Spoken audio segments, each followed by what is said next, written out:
It's live. It's recording. Unlike the last time I went on stream with Jason back in. Yeah.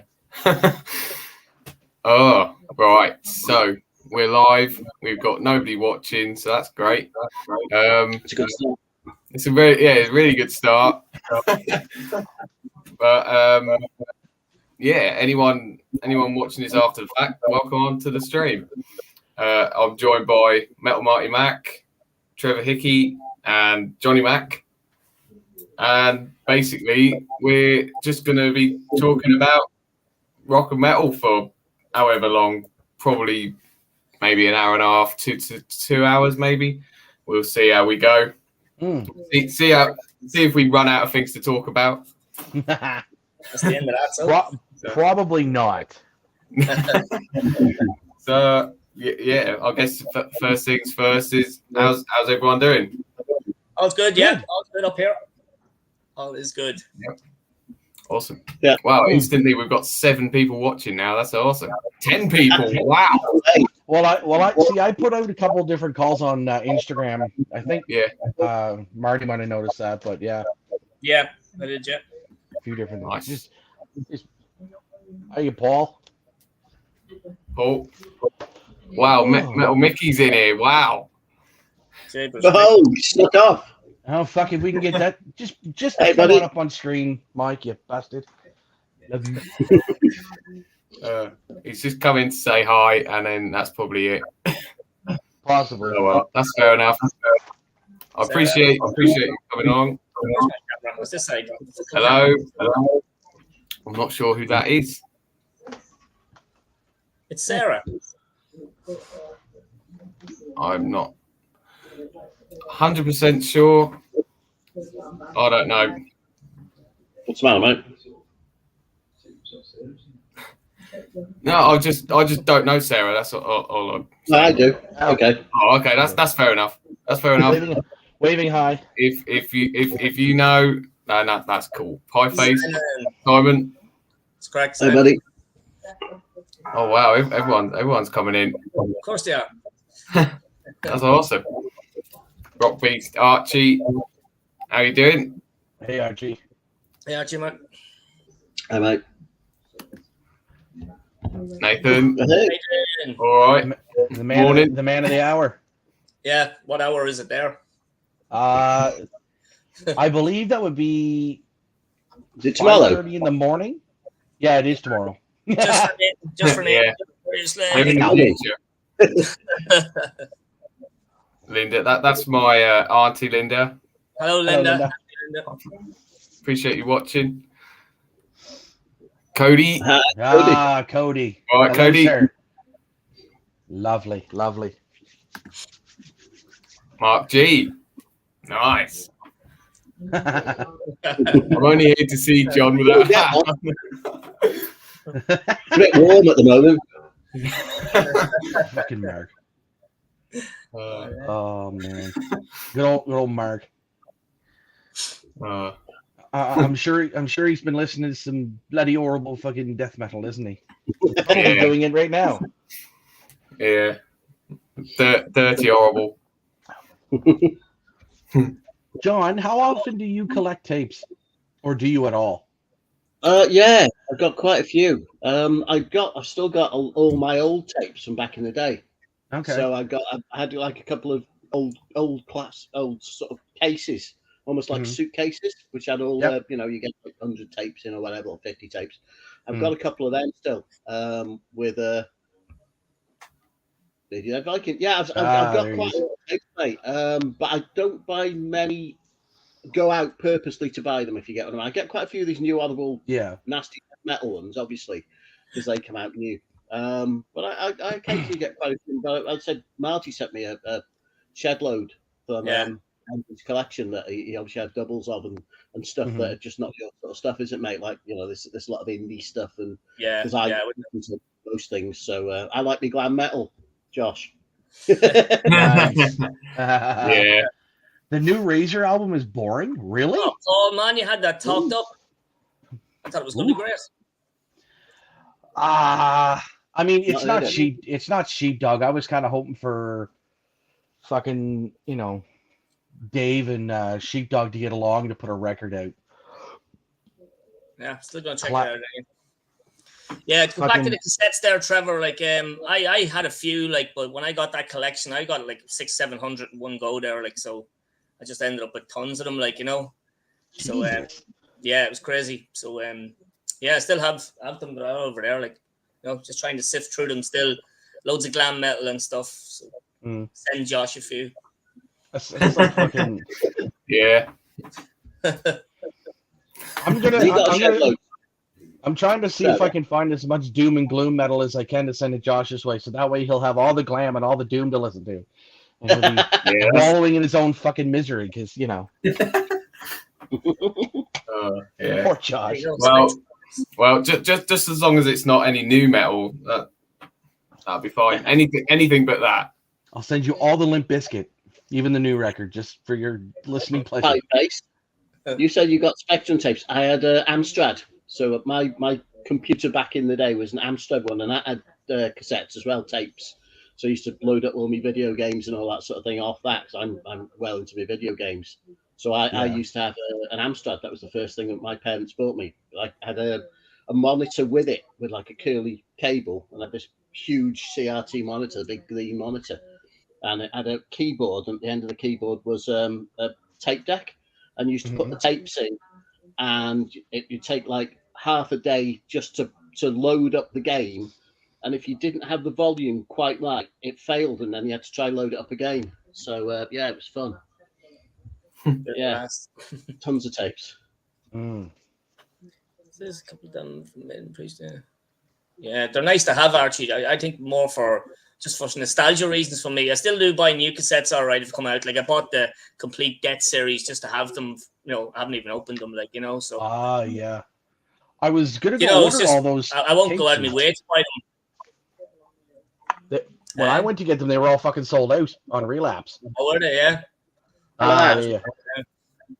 Enchantment, and just to keep Liam happy as well.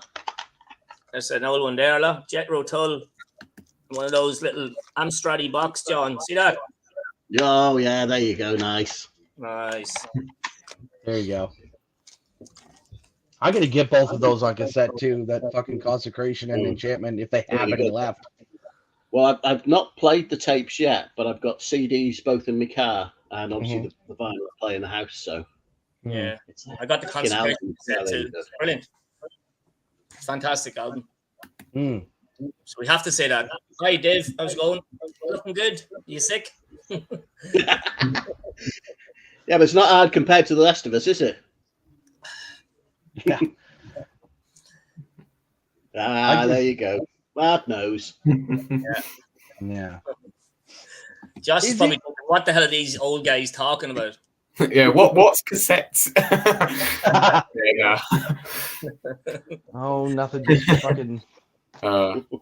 Fucking these little things, you know. Hey, nice. Yeah. Nice. I got this for all I did was I bought a buddy of mine a coffee, and he's like, here, take this Exodus tape, and it's like in fucking mint condition. Nice. Like, there's nothing wrong with that at all. It only cost me like $2. Nice. Excellent. It's a good album as well, that. Probably great one album. of my favorites. Yeah. Because I remember when I ranked their discography, I ranked that a little low, and then I went back and started listening to it again, and it's actually a lot better than I had actually given it credit for. Yeah. There's a couple of dodgy enough songs on it, but most albums have a couple of dodgy songs, so we'll give them that. What about the latest album? What do you think of the last one? I just still didn't get it. I've heard it, but I didn't get it. The last Exodus. What's it called? Persona non grata? Persona non grata. I thought it was great. Is it? Yeah. There's some dodgy bits on it for sure. Like, I mean, probably my favorite, and what seems to be everybody's favorite, is Prescribing Horror. That fucking real sort of like halftime Exodus feel, really fucking, based on a true story with all them fucking killing other babies and shit and all these nasty ass drugs they were giving them. Like, holy fuck. So you can tell Mickey's used to doing proper streams where they actually have a subject to talk about, can't you? Yeah, we're just going to be talking about random stuff for the whole night. Yeah. Whatever comes up, whatever we want to talk about, really. I didn't really want to have a an actual topic. I sort of just wanted to leave it open, just let the conversation kind of flow and go anywhere, really. But going back to the Exodus, I thought the new Exodus was really good. Quite interestingly, one of my least favourites was Prescribing Horror.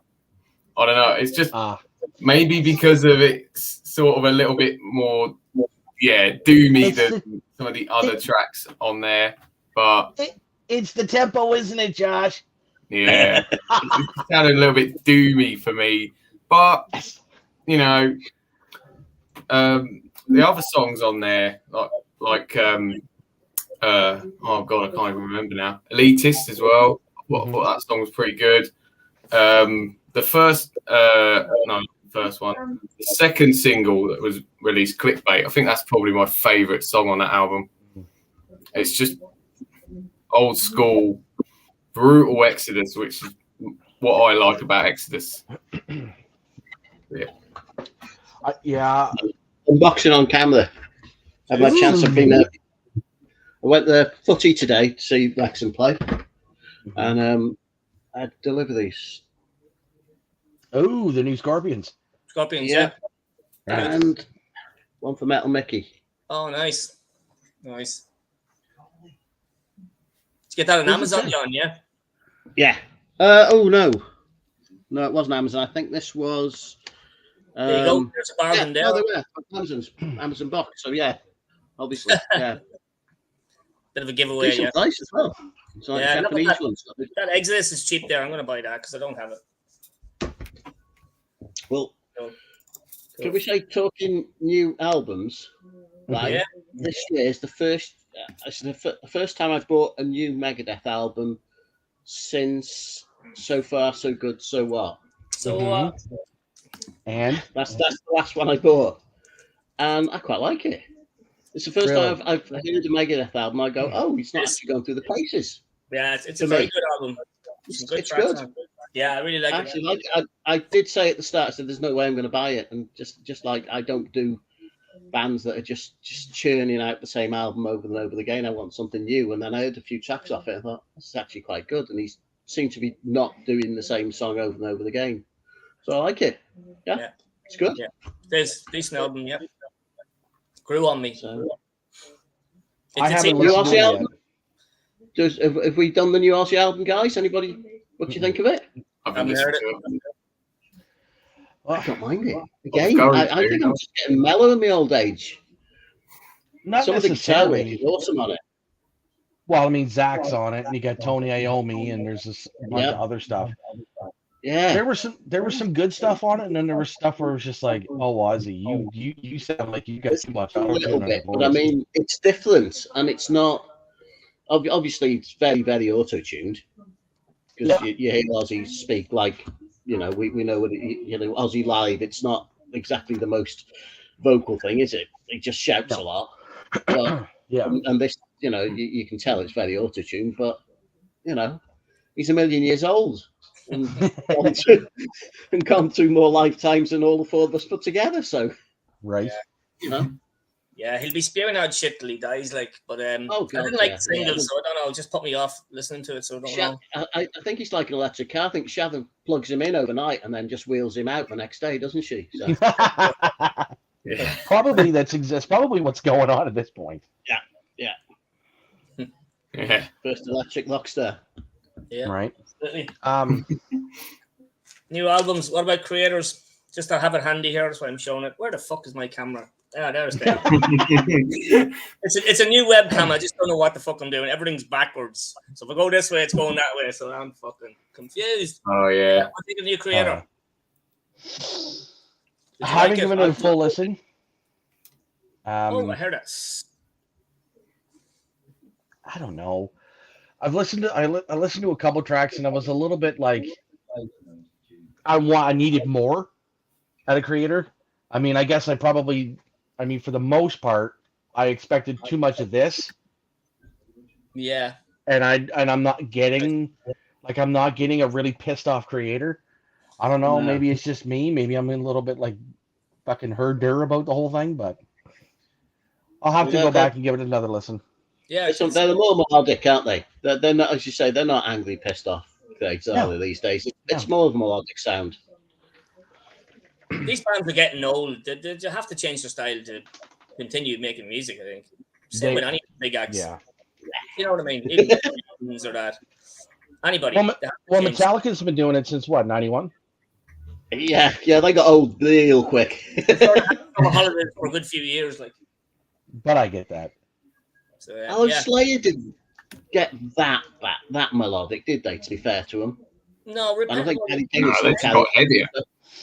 No, I don't think so. Yeah, Kelly King would still be doing stuff. I'm sure I've seen interviews, and he said he wants to do stuff again, doesn't he? Yeah, I did see that. All right. So he's up for it.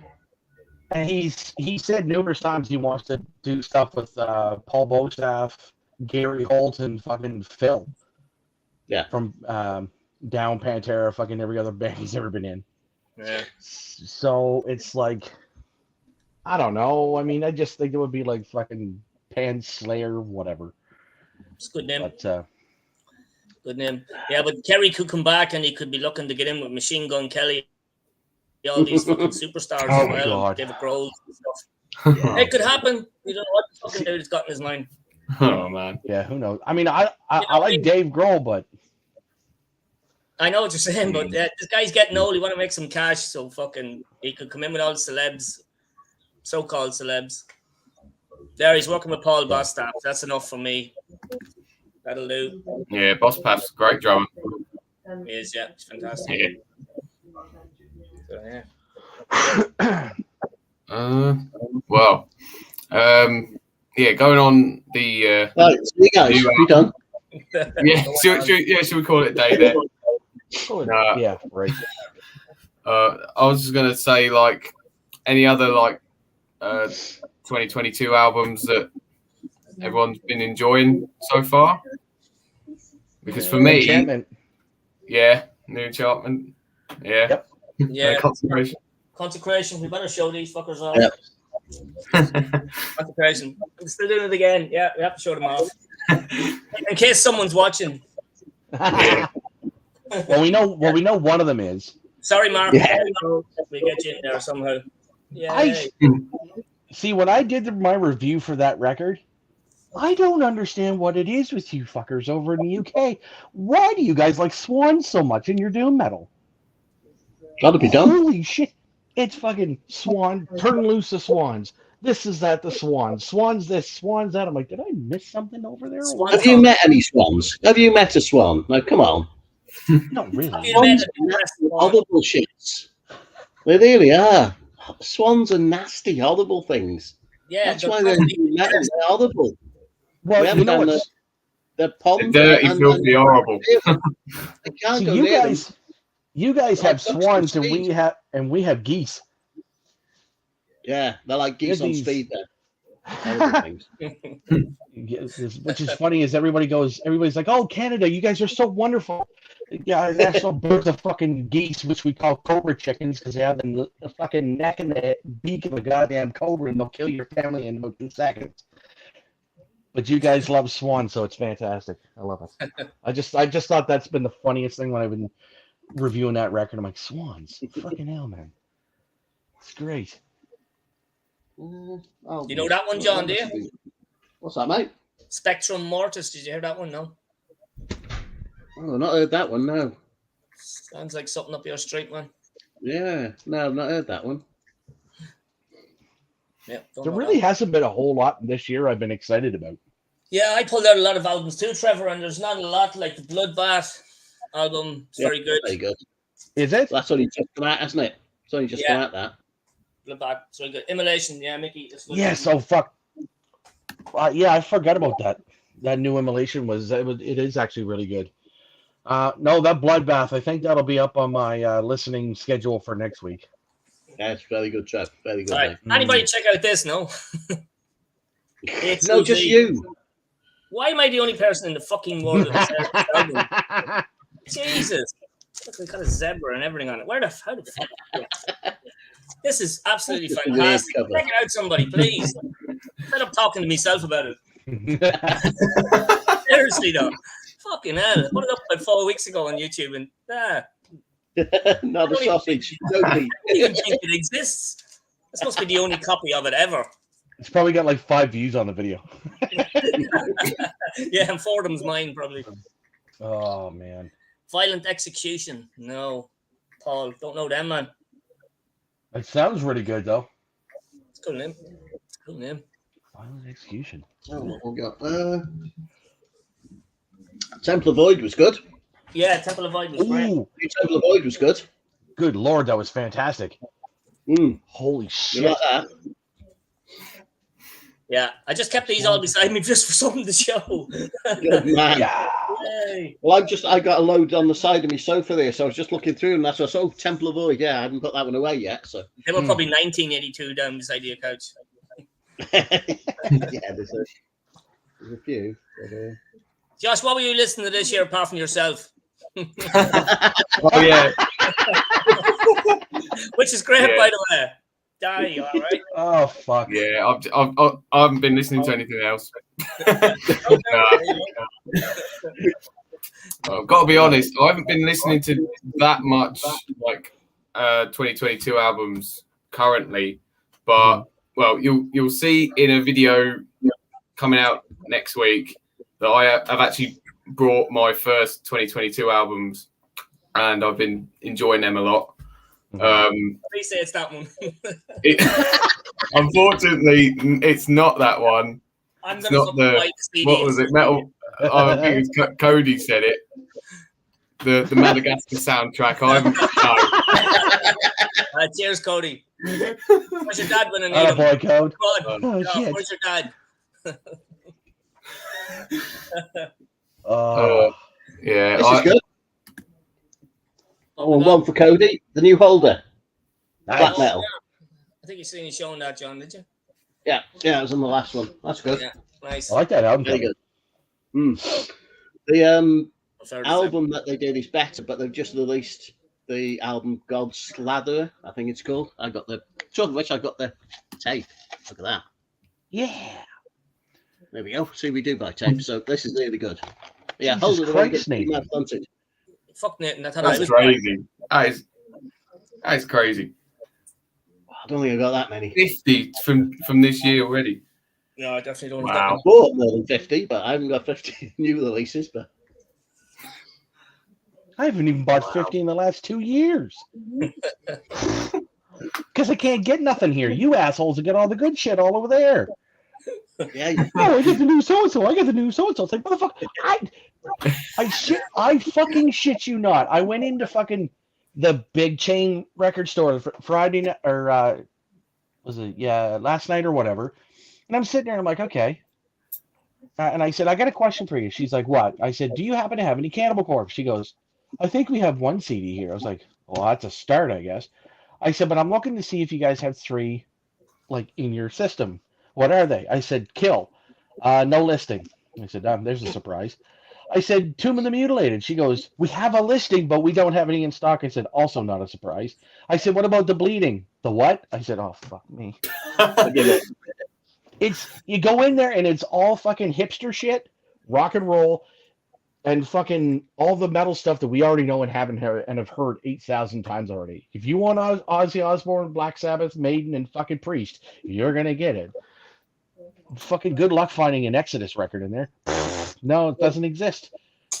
Do you not get anything because Banger TV gets everything? Is that what happens? Does everything just go to Banger TV? Well, it probably fucking does, because Sam probably pays them off and says, fuck you, the rest of Canada gets nothing. Or Darcy buys a good bit, so he could be betting all the stuff as well. But Yeah, probably. I have a local record store in town here, and there's no metal section. And I got Alice in Chains Dirt yesterday, and it all right, but I have to buy everything online as well. You know, so I don't have a local record place either. Now, have you I already know what I do, but there's nothing metal in it. You know. have you had any issues with Amazon lately with vinyl or anything? Fucking packaging, man. Jesus, is ridiculous. Cut back then. I don't get it. I can't understand with the price of it. I'm getting mine. I've not had one in a plastic and a paper bag yet. This is something else that's came today. Should we have a look at it? Yeah. Don't rip it. Don't rip it. You can send it back to the master and put their next order in the fucking thing. Can you put it in a bag so I get it for free, please? Put it back in this box. I'm all excited. To the A through Z, the album. I think it's only a CD, to be honest. Oh. Can't remember what I got. Yeah, Mark is right. Mark is correct. Saxon CD. That's all that's in there. Yeah.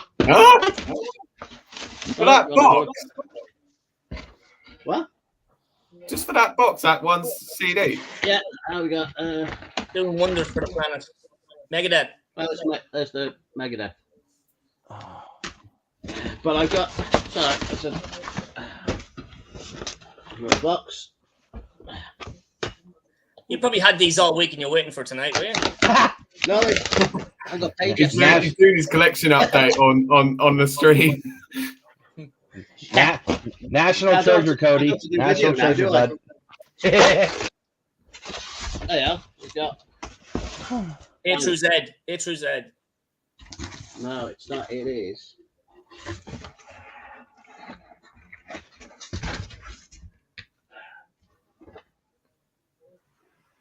Dark What Throne. Dark Funeral. Yeah. Was that the new one? Nice one. Yeah, the new one. I didn't get it. And I've also got one for the Thrashers out there. UK That looks good. I went to buy that last night. That looks Yeah, delicious. 15 quid, so. Yeah. There you go. Yeah, Dave, what do you call it? Dave in Cavernous Carnage had it up, virus. Yeah, I was chatting to him and I bought a few other stuff. I bought this as well because of him. Where is it? I was listening to it last night. Very That's lucky. the only one. Lobotomized.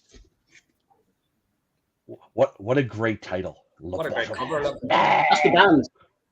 The band are Lobotomized. They're from Norway. And the album's called Norwegian Trash. So what did it play? Fantastic. There's a track on here called Tractor of Death. One called Bingo in Hell. Awesome stuff. I don't have titles. And they're mad as hell. Oh, they're like man, a drunk grindcore band. They want to be a grindcore, but they can't play fast enough because they're drunk all the time. I just seen my favorite one on the back of it there, Hobosexual. That's a classic track. That's it. Fucking brilliant. So there you go. That's me done. I'm gonna go. That's your collection update done then. Cheers, I'll let Paul. you have some peace and quiet and pit now, boys. Back off. Oh man. Writing that violent execution down, my old man brain will forget it. Yeah. Oh look, my book is open. Let me write it down now. Thanks, Paul. Not heard of it. Disorders. Everybody's that sounds. secretarial work now. Ash metal. That's got to be death metal some way somehow. Invasaurs? Yeah. I've just gone on the Metal Archive. Said they're thrash metal crossover thrash. Mm. Oh, okay. And new album. I've got my computer like in front of my laptop here, so I've got like two screens on the go here. So yeah, I'll come out September 6th. Oh, it's actually pretty cool album art. It's like this. I'm not really sure. It kind of looks like a old Roman soldier, but in a zombie form. It's pretty cool. Yes. So it's like Paranoid's album cover, but he's actually a zombie.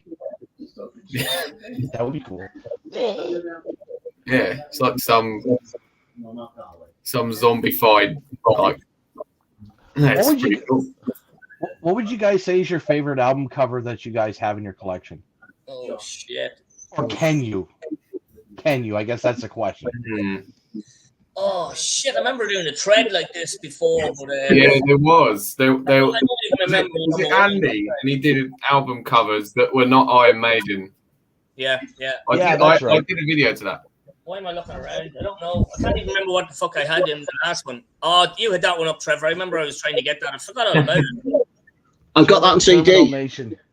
I've got that one on CD, Trevor. Yeah, it's awesome. Savage. I actually won this along with 5 others from the Accusation Networks contest. When I think it was his 2000s, and I was like, "Holy shit!" Okay. And I never thought, I was just sitting there watching, and I kind of giggled. I was like, "Fuck, it'd be funny if I won." Next name he draws is mine. I'm like, "What the fuck?" Yeah, it was cool. Yeah, no, I've seen nobody else talk about that one, Trev. It's an excellent album, mate. Really is good. Oh, fucking insane. And I guess the guy that did the album or the artwork for that, what the fucking take it out here and see. Yeah, it's by Adam Burke. He's also done. I think he did Haith's new record, which is very similar to this album cover. Oh, nice. And he's done about 4 or 5 others, and they're all fantastic. Sort of, it's got this sort of pastel look to it, which is what I like the most about it. I got to get that Haith record too, because that's fantastic. Oh, I think I've got that one on CD as well. Funny, I often go, yeah, I like the sound of that. Yeah, I'm sure I've got it. I think these guys are like Texas Death Thrash almost, I think. I don't know, at least that's what I remember. But they're killer. So what else have we all been listening to over the last little bit? Tons of stuff. Everything. Well, I've been listening to a lot of the albums that I recently brought that's going to be in my CD update. Went out next week. We just lost Metal Marty Mac. You probably froze. I would imagine. Yeah. Maybe. Might have to. Wasp. I'll try and get it if I can. Give that a blast this morning. It's the double one. It's got an extra CD with Animal on it, which is not really supposed to be on the album. So that's what I got. Just looking through a pile of CDs I've had. Yeah, that was good. Clipworm. What is it? I love. Holy shit, that is killer. God damn. Good man. Very good. Clipworm. Spewing. Oh man. Spewing mephitic putridity. Not easy to say when you're trying to do a video, I can tell you. Oh, of course not. Ah. Hellhammer. Yeah. Well, I went to UK Death Fest, and yes, Tom G. Warrior was playing all tracks from Hellhammer. He's got a new band out, so I was watching. I realised I didn't have any, so and with the new Celtic Frost box set coming out, I thought I'd treat myself. Oh, that's weird. We've now moved down to different places. Oh, you texted me, Marty. Hello. Oh, outside. I don't know what the fuck happened there. Everything went off. Blackout completely of everything. So it's a good old Irish weather. Yeah, I hear you on that. Cheers, David. Thanks, yeah. Fuck's sake, that's a good first nighter, isn't it? It was bound. Some was bound to happen. It wasn't going to go off. You know, it wasn't all going to be perfect, was it? Oh, nothing ever goes smooth. No. But I was hoping it was going to be one of yous fucked up. Yeah. I mean, I would have put money on it being me because for some reason the internet in this room is a bit shit, to be honest. I don't know why, but the internet always seems to go a bit weird in here. But we're doing all right so far, apart from that little glitch. Thanks. Now, are you guys all using like laptops or computers? Yeah. I'm on a laptop. That could be it. I'm on a old school desktop because I'm old. So yeah, I've got a desktop over there. I'm looking at this thing on my telly. It's on my 42-inch telly, which I play on my video games on. So I've got it on the telly, and I've got a little webcam thing, which this is the first time I've used it, so seems okay. I thought the sound might be a bit crap because I don't know what the mic's like, but You can hear me. Right. It sounds pretty good. Yeah. So happy Sounds days. pretty good. Yeah. What are you using, Trev? Just my fucking iPhone. That's Well, all I ever use. I record all my videos with my iPhone, but I'm it's a Samsung Galaxy actually, but I'm over other end of this actual loop. This is where I sit to watch my telly and stuff. But I record my videos where my I work from home, so my home office is the end of the dining room table. So that's where I work from. So the cabinet that you see behind me in my videos with a bit of vinyl and some CDs and shit, that's basically where I usually got a screen and a laptop for work, and I do all my work stuff. So all I do is move all that crap out of the way, got a stand, and I just put my phone on, and I use earbuds for the sound. So I record everything on my phone, and I have done since I started. So I don't use a laptop for recording videos. I find the quality's a lot better as well. So, but this seems okay. But I don't think I could do a video with this. Oh yeah, probably.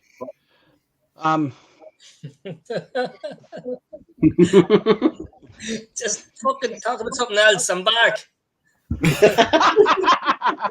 Fucking hell. You know what I don't see enough in the VC of? Fucking rant videos. How come I'm the only one that did them? Yeah, you're the only one that does rant videos. That's because you're the best at it, Trev. That's because you're the best at it. No, Metal Mickey does the odd good one. Metal Mickey does do a few good ones, but he's got a bit mellow in his old age now, hasn't he? But that's the thing, like, when Mike does it, I get more excited. Like, it's just like, Mike's pissed off, this is going to be awesome. And he's fired up and shit. When he was talking about Rat, oh my God, that was amazing. He fucking ripped them guys right to shit. But my favorite is that I think it's like 1minute and 50 seconds when he shit all over Amazon because he ordered, I think it was Virtual X on vinyl, and they just took the fucking label, slapped it on, and threw it. Basically, just threw it into the mail and sent it to him. I'm like, what? No cardboard, no plastic bag? What the fuck? I had that once. Yeah, I ordered one of the issues of Death, I think it was. You know, the recent ones they've had with all the pinwheel splatter and all that. What? I think it might have been Human or Scream Bloody Gore, one of them, and it literally came. And they left it outside my door, outside my front door, so anybody could have walked up and come with it. And it was literally in the plastic cover like this, with the thing on it and a sticker on it. Honestly, it was literally open. There was nothing in it. Huh? Wow. Yeah. But it was fine, so I didn't say anything because I'm British, so you know. Yeah. I've had it a few times from Amazon like that, and I'm overseas, so you can imagine the fucking trek my shit has to get. Like, you know, it's crazy. Like, why? How can they do that? Like, it's just fucking insane. Because they don't care. And sometimes you get a box with a CD in it, a huge box with a CD in it. It's like, but they know they're going to get the shit back. Why the fuck would they? You know, in the first place, stupid. Yeah, because they don't care. They have such fucking ridiculous rules for their fucking warehouse. It's like you have to beg and ask to go to the bathroom. It's like, fuck off, really? Like all they do is they just send shit like this. It's just fucking chaotic and no one gives a fuck. Very good, Pie Face. Very good. I like it, mate. So he's fucking on form tonight. I wish I'd thought of that. Yeah, he's claustrophobic. I grab the fuck up. Yeah, speaking of this, I'm going for one. Yeah. Oh, he's gone properly now. Why couldn't he have gone for the piss while he was off screen? Yeah, because he had to get back into the stream, and then he was fuck off and pee. Yeah, maybe he was too busy thinking of streams. Yeah, maybe. Yeah. John, what's your favorite death record? I don't know, to be honest. It changes. I like. I could probably do. I couldn't say a single one, to be honest. I still think the first death record is Scream Bloody Gore. One of my favourite by Death. So yeah. But I say if you, what about as I said, I kind of gave up on Death the band after about the first 4 albums. I didn't bother with all the technical stuff back then because I wanted loud, heavy, and full on, and I changed quite often, and it's like Metal Mickey said back in the day when we were young, because I'm 55 at Christmas. Mm-hmm. So when we were buying stuff, obviously there was no internet and that sort of thing, and you couldn't all afford to buy the same album. So between you and your mates, you'd get one each. So it would be a case of like I'd only have one of them, and then my mate would buy the next one, and we'd buy them all between us, and then just dub them and tape them. So I'd have tons of tapes with one on each side. Mm-hmm. But as I said, when me and my mates sort of we did go, we do sort of death for a couple of years, and then I've not got many full discographies of all the extreme bands, because by the mid 90s I don't think I bought a single death metal album after like sort of, I don't know, 94, 95, Mark. Something like that. Yeah, good shout, Mark. It's fucking brilliant. Yeah, I said for me, probably Scream Bloody Gore because of Zombie Ritual, which is the greatest song ever. So Yeah, I remember when I was getting like prepping myself to do the death ranking. Worst fucking experience ever, because it's like, how the fuck do you pick one of these sons of bitches to be number one when all of them could be at any point in fucking time? But of course, I didn't have fucking human. Yeah. That was, and it still is, but just barely, because just hitting the technical. It's so, but it's still got a little bit of brutality in there, hasn't it? It's got that, yeah. Because it's Chuck, Steve DiGiorgio, and Cynic. I'm like, how the fuck do you not? How can anybody just say that's crap? It's fucking near impossible. But like, I mean, even Spiritual Healings, like, even though I had that, I think at like number 6. I mean, any one of them could be my number one, like almost in an instant. But Leprosy is, I think Leprosy was Leprosy was number 3, and I got yelled at for that. Promptly fucking yelled at. And I think I had Symbolic as number 2 because I liked that sort of, that was a really pissed off record. It wasn't evil Chuck, but it was pissed off Chuck because of all the label shenanigans that were going on at that time. Yeah, there's no bad Chuck, is there? Let's face it. Yeah. No, that's it. They're all good. Evil Chuck is better, obviously. Well, obviously, yeah. Yeah, I think for nostalgia reasons, the Leprosy is always my favorite. Of course, I heard from them and had it on fucking blank tapes, everything back in the day, like, and it's always been my favorite album of Death. And I didn't even get into them until like 6 or 7 years ago. Yeah. And I mean, I'm 40, but I never had any fucking hardcore, I've never had any diehard metal guys to go, you got to listen to Death, you got to listen to Slayer, you got to listen. Jesus, I didn't even get into Slayer until like 2003. Because it was either AC/DC or Metallica, and there was nothing else. I watched your video you did, Trev, with how you got into music and stuff. Fucking awesome, by the way. Very good watch. I really enjoyed it, mate. Because it's always nice to see how other people got into things, because you just presume everybody's like yourself. And as you say, it's you're finding all this music that was there. Like for me, like I bought my first album in 1980, so I was just getting into the music. I got into it. It was like your Saxons and AC/DCs and the first couple of Iron Maiden albums and all that.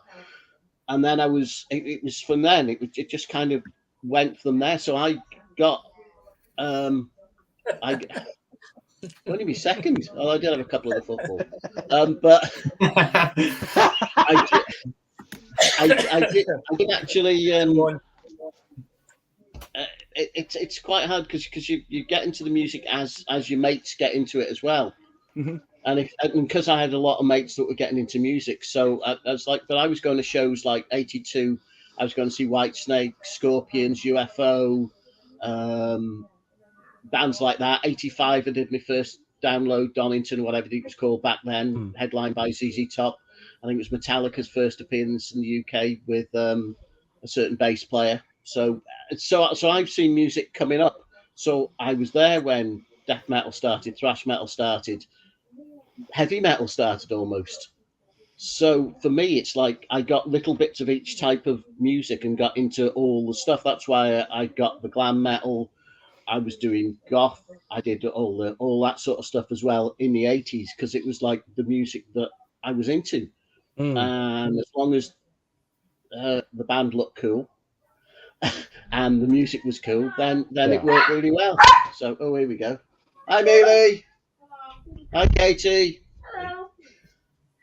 Hello. Oh, sorry, I'm just having a stream. Yeah. The guy say hi, by the way. Hello. Yeah, you carry on, boys. Yeah, as I said, it's just weird. It's how people get into music, and as you say, you got into certain bands quite late on. But a lot of the 90s bands I didn't get into at all because I had I was solid full on gigs, and then I just kind of stopped with music sort of late 90s or mid 90s. So a lot of the bands, a lot of the death metal bands that people are talking about, because obviously death metal was wandering about and all that sort of stuff. I didn't really get into a lot of them, and I haven't got a lot of mid catalog stuff by bands. I've got a lot of initial ones. Yeah, which is why, like, I did a feature on my channel called First, Last, and Always, simply because chances are I've got the first album by a band and then the next couple, and now I'm back into music. I'll probably bought the latest one, but I've probably only got one other. It's like, it's so I can do the first one they brought out and the latest one, and then my favourite, because I've only got about 3 or 4 in each collection. So yeah. It's one of them. As I said, I didn't buy loads of death albums. I got a couple and that was it. Thanks, man. Anyway, do you guys want to talk? Yeah. That right there, fucking Mike nailed it. Yeah. I mean, East Coast of Canada. I mean, you're either a hip hop kid or you're a country bumpkin. And not that there's anything wrong with that for those who listen to it, but I'm like, someone tell me about other things other than AC/DC, Metallica, please. And then of course I had to find the real dingy, dirty fucking long hairs that look like they just crawl out of a swamp. And it's like, I like you. Tell me about what you listen to, because it's gonna be killer. But yeah. If only I grew up in the UK, I would know a lot more about good music instead of this. Yeah, but like where I grew up in Ireland, like a very small town, but for some strange reason, everybody that I hung around with in our estate, like everybody was in the metal, which was great. Like, we had a lad who worked in Sound Cellar in Dublin, a friend of ours. I don't know if you've heard of Sound Cellar. It's probably the most famous metal store in Ireland. He worked there on a Saturday, so he come back with fucking tons of records of stuff we never heard of. So he probably introduced us to 90% of the stuff. So in the 87, 88, 89, like all that sort of trash and the early death metal period, like only for him we wouldn't have heard of any of it, so that was it. Like, I grew up on Whitesnake, Deep Purple, Rainbow, and all that. My brother was like about 5.5 years older than me, so he was into all that. So that's where I started and went from there. So whatever he was listening to, I was listening to, and then it progressed. Then so yeah, I was around for the good part of trash and the good early start of the death metal, the early obituary stuff, and seen Massacre in '91 when I was 18. That was just fucking mind blowing. When you're that age, nice. Immolation, savage. So yeah, it's just continued. I did have a bit of a hiatus in '90s, a bit like John said himself. There, I was playing football and drinking and stuff, so I didn't have time for music. Play football and drinking is a good combination. But that's it. Josh, you're the new guy and new kid. What's going on with you? When did you start? Well, firstly, I just want to say that this guy, Fire King X, just subscribed to me, so I really appreciate that. Cheers. So, yeah. Awesome. Yeah. Well, I kind of started relatively late. I didn't really get into music till I was about 12, 13. Before then, I just didn't really find anything that I liked, to be honest. Because, a lot of the stuff, like the kids my age was listening to like pop music, and I really couldn't care less about anything like that. But then my dad introduced Metallica to me at 12, and that was it after that. And that kind of started my journey getting into more rock and metal stuff. And I remember around that time, I got into a lot of what my mum and dad were listening to and what they like. A lot of like 70s, 80s rock and metal. And then I sort of started learning guitar when I was about 14, 15. And that really helped getting into a lot of bands, a lot of different music around that time. And from there, I kind of found my path in what I liked and what music I wanted to listen to. And from there I got into a lot of the thrash metal stuff, a lot of like hard rock as well. But then much later, sort of when I was around 17, 18, was when I started to discover a lot more extreme metal, like Obituary, because I saw them on Slayer's farewell tour, and they were sort of like the gateway to death metal for me. That gig was actually really awesome as well. I was 18 that was a few years ago now, but that was a big one. And also I saw Iron Maiden around that time. You might have seen I've worn the Legs of the Beast t-shirt a lot, and Killswitch Engage were the support act, and that kind of got me into a whole different band of metal that I didn't even know existed, like that 2000s metalcore that I really, really enjoy now. Bands like Trivium and them, and As I Lay Dying as well, and that kind of just opened up another dimension of music. And even now I'm still discovering a lot of stuff, catching up on a lot of stuff. I've got a lot of years to catch up on, but it's been a really fun journey getting into a lot of this stuff, and now getting more into the sort of second, third tier bands, thrash and death metal mainly. So it's been really, really cool. Cool. Yeah, you have so much good stuff that you haven't heard from years ago. Like us old guys would have heard a lot, but you have so much great stuff to listen to. It's like someone watching a TV series and you haven't seen it, and you're going to see it now for the first time. So it's cool. It's cool. Yeah. Hello, Thomas. Tom was actually going to be a part of this stream, but things happened, so he couldn't actually join. So I had to get one of yous on. Well, fuck him then. Yeah, no.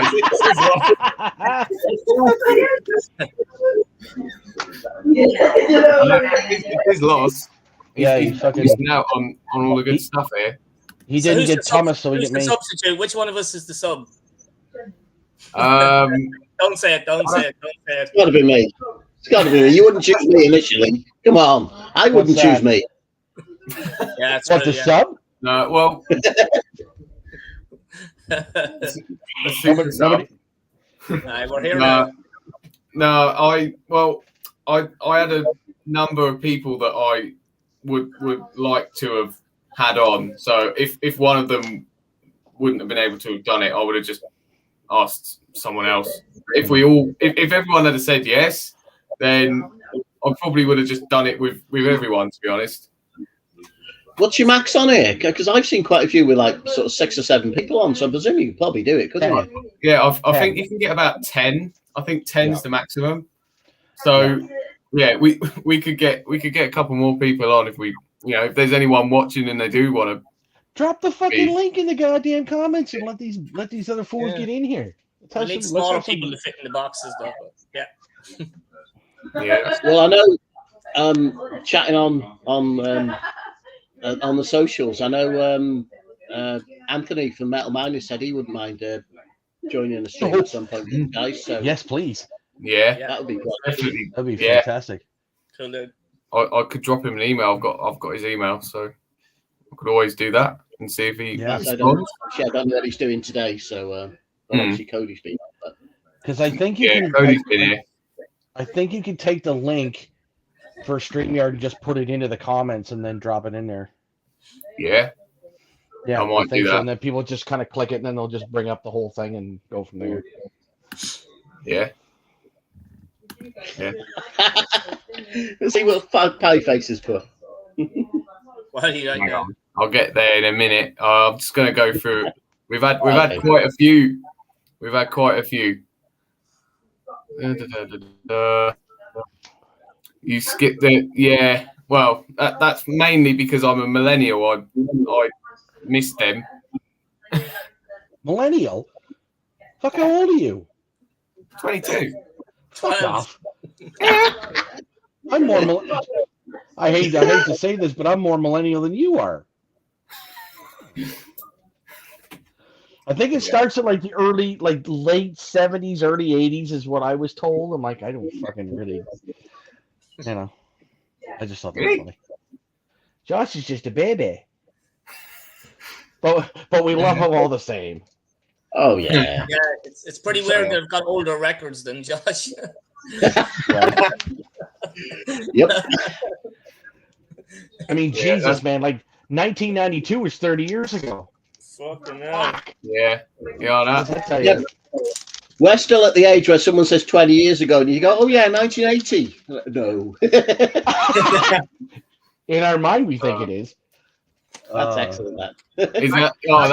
That's what you saying. Just look there, back to that cassette. That cassette is 40 years old, Josh. I am your father. Same age as me. Wow.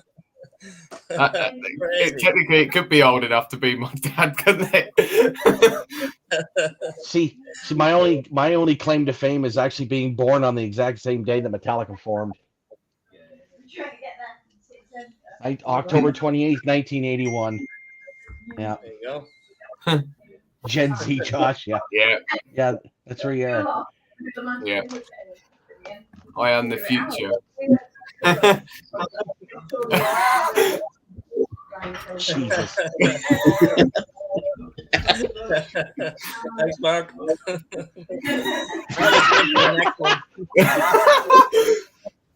Have you noticed Mark's like Silent Bob? He doesn't say much, but when he speaks, it's worth listening to. That's it's always a gem. It's always He's probably been writing this shit down all day.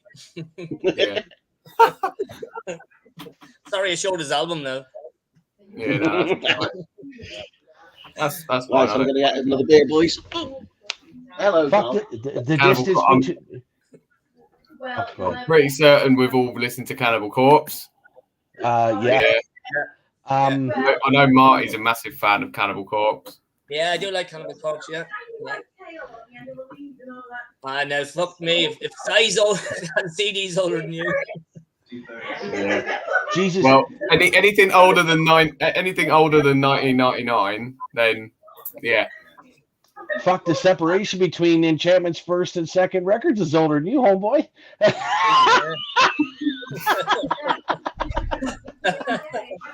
Oh, fucking hell. Well, actually, that reminds me. When I went to see Slipknot back in 2019, I think it was, yeah. And Corey Taylor said, he said, I think the band were about 20-something years old about that point. And he said, put your hand up if anyone here wasn't even born when the first Slipknot album come out. And well, yeah, I was, and his reaction was, well, don't I feel fucking old? Right. I'll never forget it. I was like, yeah, sorry, Corey, I just made you feel really old. That's the best part.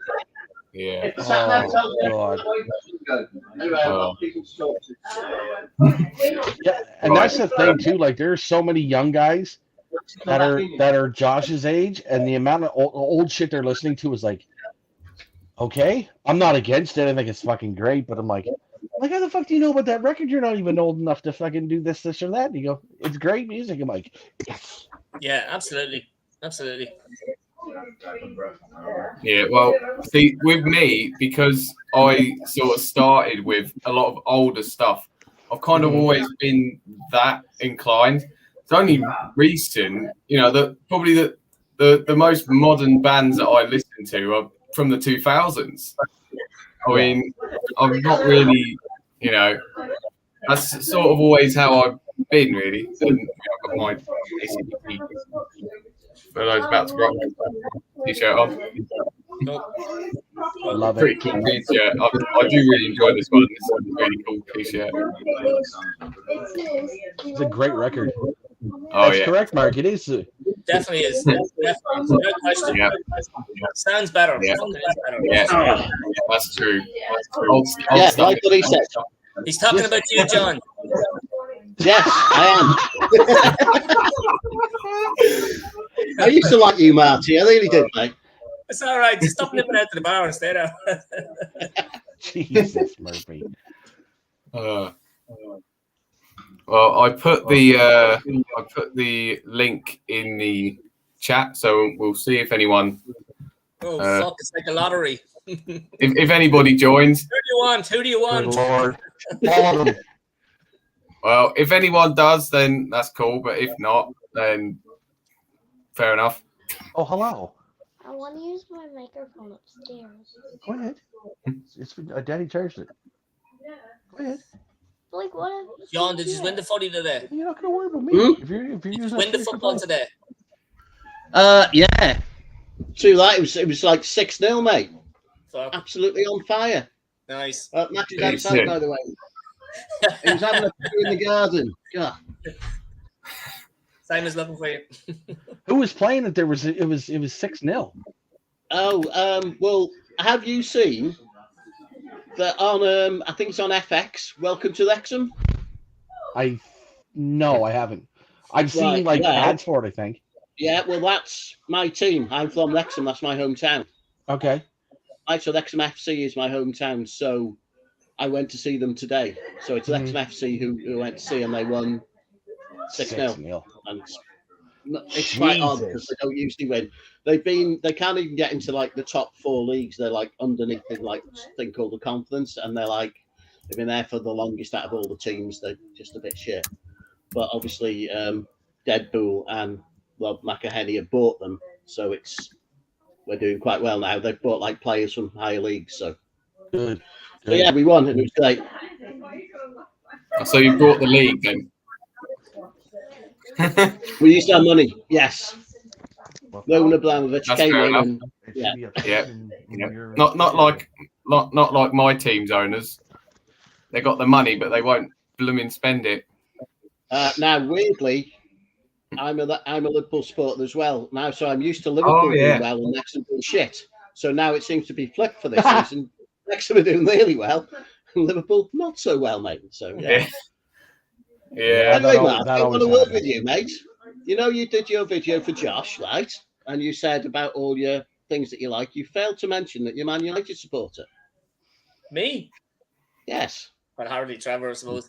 Did you not see my little Man United piggy box thing? Yeah, but you didn't mention them, did you? You didn't say, I like sports and I support Man United. Yeah, but over the last 10 years, I've just learned to be quiet about it.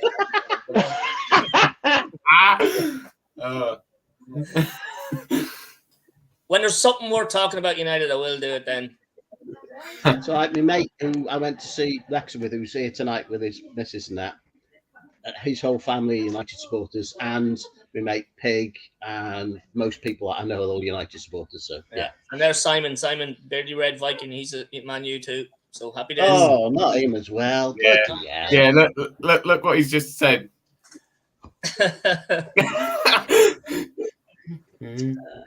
Yeah. Anyway, welcome to Football Focus. Welcome to Football Focus. Okay. I'm Jimmy. Yeah. We've gone from talking about music, and now we've turned into match of the day pundits. Right. Yeah, this is quality. Tell you what, I wish I was watching this. This would be awesome to watch. Oh, fuck. Yeah. Yeah, actually, if you haven't checked out his video, he shows off his football kit or his football shirt collection. He's got a load of retro ones in there, which are pretty cool. Cool. And he's got a whole load of like horror movie memorabilia and stuff. So, Marty, I think that up your street. Yeah, that'll suit me. Yeah. I need to do my video. I must admit, I need to do mine, so I'll do one sometime this week. So yeah, I'll do a vid. I've been so fucking slack on doing videos. Like, I don't even think I've done one in like about a month. Because I'm like, I could do a rant on this, a rant on that. I could do a video for this. I was supposed to review Consecration's record like weeks ago. And I just... Oh, yeah, you did the Enchantment one, didn't you? I did. I did do the one for Enchantment. And I was going to do the one for Consecration right after. See, he's been in good humor since the Enchantment. He only does videos when he's fucking pissed. Well, see, I get a lot of my ranting out at work when I bitch about Dave Mustaine. Oh, fucking God! I know Mustaine's back in the good books. Oh, he Cody. Hey! Cody! He's just... You're right. Dave's been bitching about fucking everything. It's like, oh my God. But hey, you know, such is life. What's new, Cody? Can you all see me? Oh, yes, we can see your handsome face. Yeah. Put the camera broken for the minute. Yes. How are you all doing? Great stream so Good to far. see you, man. Good to see you. Yes. It's like an ad for beard shampoo, this fucking thing. Yeah.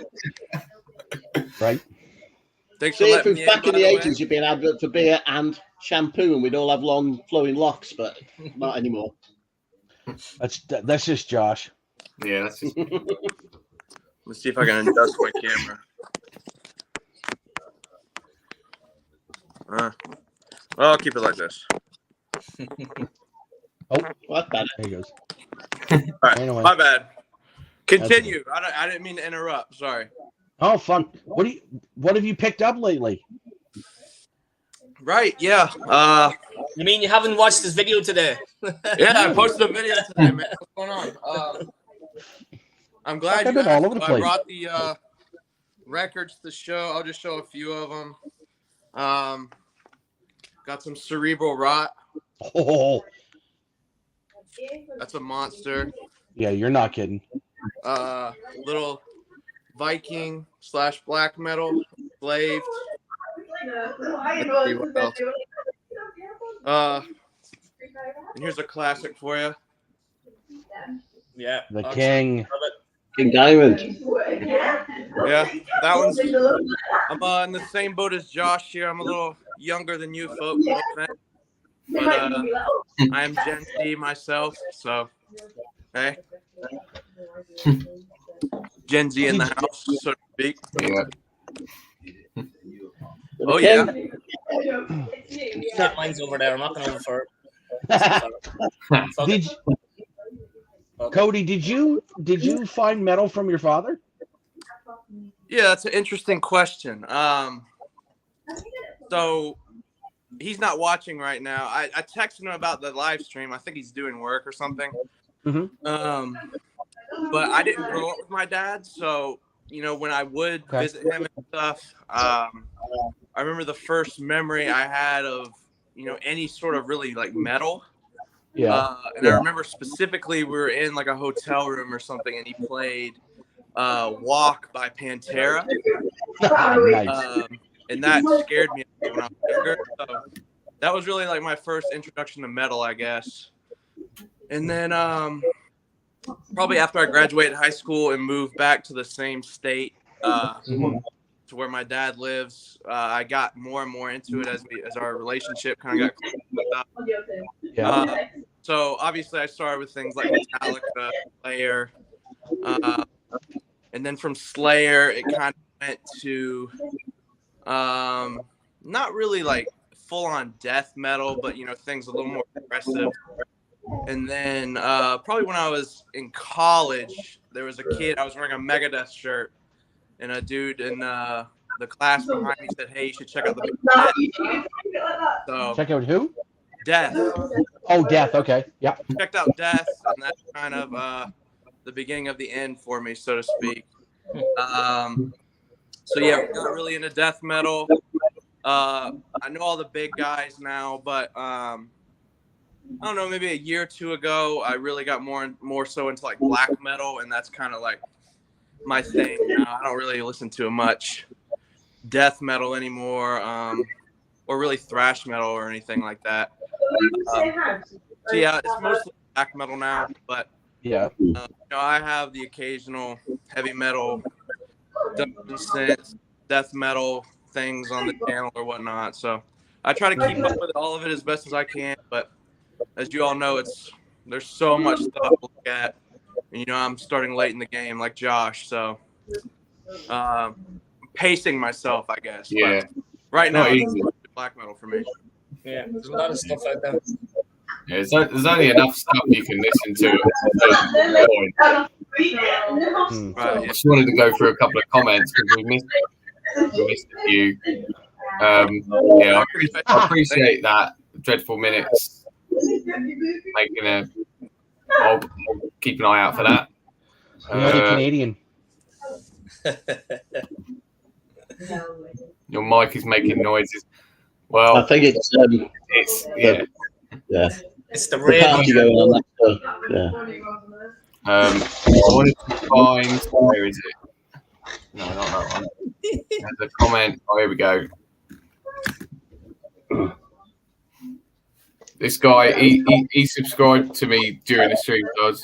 He said that he commented this. We missed it. Mm-hmm. His favorite death metal bands. A pretty good list there. Oh, the best ones, Job yep. for a Cowboy. Oh, my dog. Never listened to Job for a Cowboy. No, don't know them. Don't know them either. They're sort of. Well, I Aren't they? don't know why they're credited as deathcore because they're not. They're just death metal. But I've heard a lot of people say that they Marty with a C sent me two of their albums. He sent me the first two albums, and they're just death metal. They're not really deathcore. Stupid. I think man. it's the breakdowns and stuff that they have in there. I think that's what a lot of people class them as deathcore, isn't it? It's the breakdowns and that, Yeah. which you don't get in Yeah. normal death metal.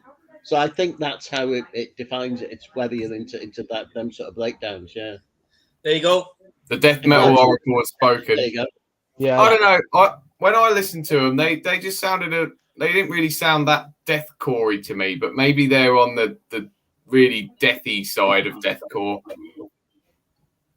See, I saw them opening up for Guar and Lamb of God, and I'm like, oh, so it's deathcore. This is deathcore. Okay. Yeah. And I wasn't against it, but I was just like, oh boy, how long is this going to go on for? Because it got really fucking repetitive and not in a good way. Yeah. But I mean, fuck, I was there for Guar and Lamb of God, for Christ's sake, so I wasn't paying attention. There you go. Breathe vocals. It's the fucking shitty Chris Barnes thing. Chris Barnes. Oh no, not the Chris Barnes brand. Oh yeah, fuck! I hate that. I fucking hate that little piss bag. I'm the best death metal singer ever. Suck my fucking cock, you clown. Now, this is why you should be on it, Trevor. Come on, Trev. You guys are just waiting for let the old Canadian that is wind the up reason why Trev's here. just taking that deep old breath of air and let her go. But I will say one thing though, like in my cannibal ranking, like I fucking shit all over the bleeding. Now I find myself going back and re-listening to it and trying to go, why did I rank this so low? Because musically it's fucking absolutely stunning. But there's some of that Chris Barnes fucking 6 feet under thing starting to kick in with that like I'm like, oh. It's like that's the one part about Chris's vocal that I hated. Like I really liked the Cookie Monster thing he did because I was like, Jesus, what the hell is he saying? And then again, I go and listen to Nightmares of the Decomposed and I start to giggle and it's like, fuck this shit. Just looking to see a picture of Chris Barnes in this for you. Right.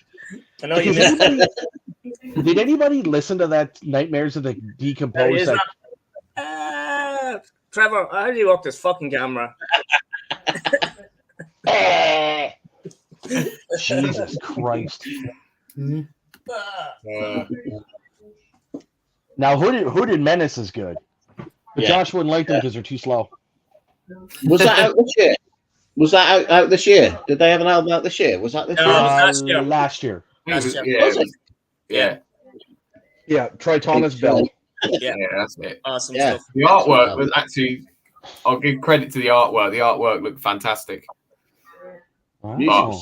Musically, I'm not, I don't know, because like that style, I've given a go a little bit, but it's sort of, I don't know, it's just that Doom style. It doesn't quite work with me.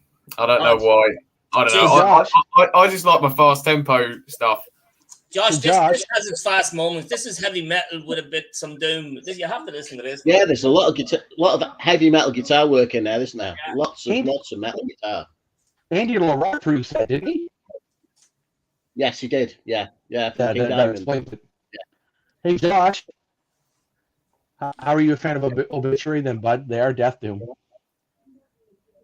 Well, fucking winding him up now. I don't know. Well, I don't know. Obituary are a bit different. I mean, they do have a lot of slow stuff, but that album's got some really good Death Doom in it.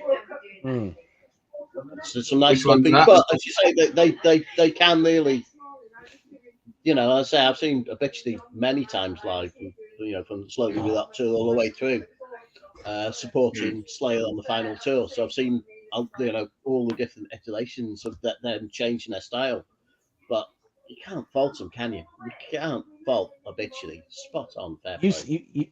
You saw them on the Slowly We Rot tour? Yeah, I think it's that tour. They came up to UK. They played in Wrexham. Marty with a C was there at the same gig. We saw the Obituary in Wrexham. So, wow, fucking man. Yeah, already great Slowly We Rot. I'm not sure. I think it was the Slowly or Cause of Death. I can't remember if it was just after the second one to come out, but it was that time. I grew up in the wrong fucking era in the wrong country. I say that to all of I was like, if I was born back when you guys were in the UK, I'd be like fucking heavenly. Now it's like, fuck. Hey, Cody's back. Fucking misery. My fault. So, what do you guys think of like all the Canadian thrash bands? Razor, Sacrifice, Annihilator, Exciter. Yeah. Like, have you guys really dug into any of that stuff at all, or no? Me, it's Voivod, one of my favourite bands. So, as I still class Voivod as thrash. Seen them a few times. Yeah, for me, they're the ultimate. But no, I love a lot of Canadian bands. Yeah, Exciter are good. Yeah, no, but for me, Voivod has been for many years. See, I never looked. I never looked at Voivod as a thrash band, but I can understand, like, after seeing them. The early stuff is, but they're more on the technical thrash because they are all the changes and all that sort of stuff. But that would make sense. I mean, I know, like, I saw them open up for Iron Maiden in 1999 on the fucking Brave New World tour. Well, Ed Hunter tour, I guess is what they call it. And I was just like sitting there watching, going, "Holy shit, what the fuck is this?" Oh yeah. Just fantastic. And I did get to see Sacrifice in the summer of 2019. They were fantastic. For Determination. Can I also say, Canadian bands, Lush are fucking awesome. Yeah. Geddy Lee and Neil Burton, absolutely stunning band. This is a stunning album. That Excited, yeah. I got that. 3 days kill them all too. Yeah, it's fantastic. Annihilator, fucking awesome. First couple of albums are brilliant. Alison Hell, Never Neverland's great too. So yeah, probably both of those would be my two favorites. I mean, the last couple were all right. Oh shit! I think it was called Scream. It had that zombie chick on the front of it with a beating heart on it. I did like that, which I think it was because there was Sadistic Ballistic, there was the Demented, and then the other one that was in between there. But yeah, Annihilator's fantastic. And Sacrifice is supposed to have they were supposed to have a record out last year, but I don't know what the fuck's going on with that. I haven't talked to Gus in a while, their drummer. Yeah, I'd love to get their first couple albums on vinyl. It's fucking awesome. Oh, gosh. I think they re-released. I think they reissued them a couple years ago, if I'm not mistaken. No. Cool. I'll have to recheck. Or getting very good. I can't remember what record label they're on though. Yeah. Yeah. In my stoned 90s, I would probably love them.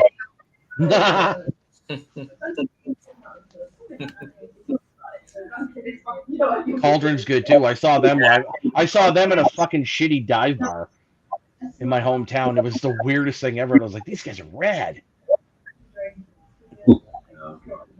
Yeah, Jeff's now living over in the UK too. Yeah, see the big problem with like a lot of the Canadian thrash bands, they never got they never got signed to the bigger record labels down in the States. So that's what kind of fucked them for like a lot of the big, like they should have taken right off and been like some of the biggest bands ever, but because they signed to Canadian labels, it didn't necessarily help them out in the long run. Well, we had the same problem with the UK stuff, as Marty will no doubt confirm. You know, your likes of your Acid Lanes and Zentrix and all that sort of stuff. Right. But out some cracking albums, but back in the day, it just didn't sell. Exactly. No, I remember seeing all them bands back then, and it's like, meeting them and doing all the gigs and all that sort of stuff, and they were just touring. They were supporting all the big bands that come, the American bands that come over. Yeah, but just didn't do anything. And I know a lot of American guys don't appreciate the UK thrash. I think it's all jokey, and it's all just look at, say, Ghostbusters by Zentrix or the Moschenstein cover for that Acid Lane and all that. Go, oh yeah, typical British humour. Yeah, music shite.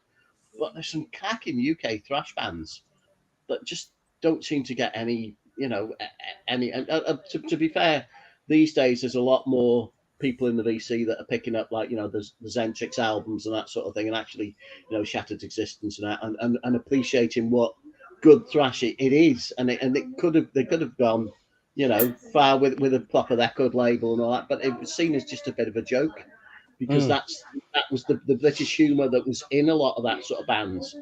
Your Lawnmower Deaths and all that sort of stuff. It was all a bit jokey, wasn't it? And it was all lumped into one thing. Yeah. Napalm Death, that was fine. And them sort of Napalm Death and Carcass and all that, with the grindcore then that went into your thrash stuff, they were taken seriously. But for some reason, the thrash stuff just wasn't at all. Yeah, which is funny, because coming out of the UK, like all of the fucking bands before them, I'm like, I never understood how Zentrix didn't take off, because I'm like, fuck you, that's all you guys do over there is make killer music. Well, you guys in Sweden, but that's besides the point. Like, it's every time I turn around. And what really bugs me is like Ireland, like how the hell are you guys just known for fucking, river dancing and shit? More bands in Ireland, Jesus. We used to have a good music scene in Ireland. We had like Tin Lizzy, for fuck's sake. Well, yeah, that's true too. Gary Moore, with fucking Horselips, with some great music. The problem with Ireland is Mama's Boys, of course, my neighbours, but of course, fucking country and Western music has taken over Ireland. Fucking line dancing and country and American country and Western. That's all there is in Ireland now. Somebody should have shot. It's all your fault. My fault. Not your fault. Not your fault. It's only my fault. Somebody should have shot Michael Flatley back in the day. Yeah. Well, but there is a good metal scene in Ireland. There is still a good metal scene in Ireland. Like, you're obviously not household names. That's the fucking problem once again. But there is big names. There's an album coming out next Friday. Just a bit of a plug here. Eternal Hellcorax from my town. It's Irish black metal. Check it out. I'll be plugging it on YouTube, so you have no choice but to hear about it. But yeah, featured on this. Yeah, featured on that second song on side 2. There's a track featured on this because we've chatted about it, haven't we, mate? Yeah. Yeah. Okay. So the album's out. Cody, get on it, mate. I'm on it. Yeah, definitely. You that in the video. I remember that. Yeah. Ooh. Hang on a minute. He's run out of beer. No, he's not run out of beer. Oh, he's not a fucking earshot either. Oh yes, I still have to pick that up. That's fucking awesome. What is it? Now, these are Irish, aren't they, mate? Sorry, go on, John. Is it Carnage? Abaddon Incarnate. Oh, Abaddon Incarnate. Excellent stuff. Okay. On Transcending Obscurity, I think. Yeah. Okay. Yeah, they even do they do a numbered CDs, which is it's just nice touch. But this is it's grindcore basically, isn't it? Yeah, it's grind death. Yeah, the older stuff. Death grind, whatever you want to call it. But it's awesome stuff. Nice shiny cover. Yeah, really good. Lots of songs, obviously, because it's grindcore, but yeah, no, sort of. I guess as in when both sort of Napalm and Carcass just hit that nice niche between grindcore and death. Mm-hmm. That kind of sound. Yeah. Ish. Yeah. The earlier stuff was more grind, but it kind of changed a bit on that. Yeah. Very good though. Really good. They're fully recommended and new Irish band. So that come out this year. That's another cool one that come out this year. So yeah. Definitely. I've been getting really into fucking grindcore. I think I might have beer. Yeah. I've even lost my bottles. You lost your bottle a long time ago. See, you know you need it, pie face.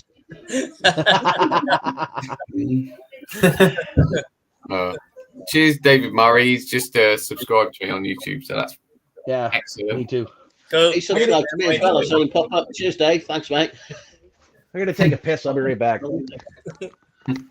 I know. Oh. It's all that damn green tea he's drinking. Right, everybody be quiet. Be quiet. Cody, mate, can I just say, I've only just got into black metal these past 3 years, mate. As well, I've only really, honestly, I missed it back in the time, and I should have got into it. So I've only just got into it myself. I said, what do they call? There's a Welsh black metal band, Hecate Enthroned, yeah.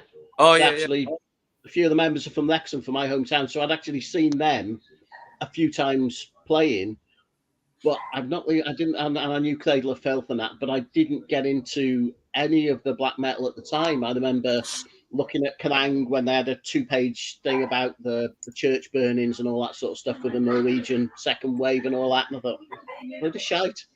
And I ignored it totally. And I've only literally got into it about 3 years ago, just because I watched a documentary about the black metal and just got obsessed with it.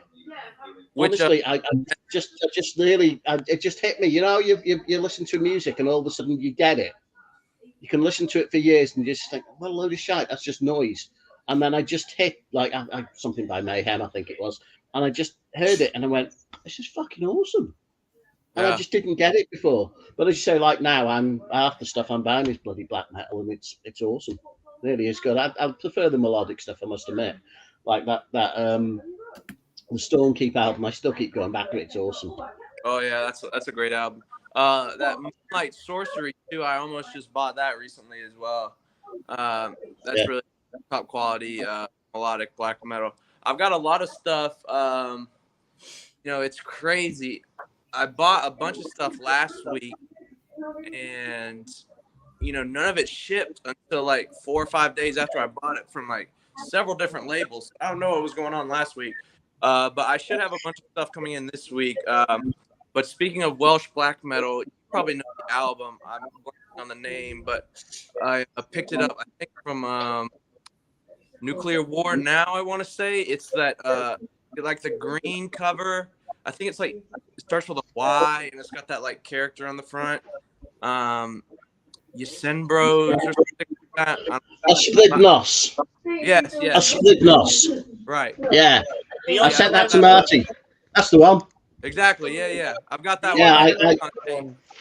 I sent that one over to Marty. Awesome album. It's fantastic. It's on Cavernous in the UK. It's on Cavernous Records. What's it called? That is awesome. It's got flute on it.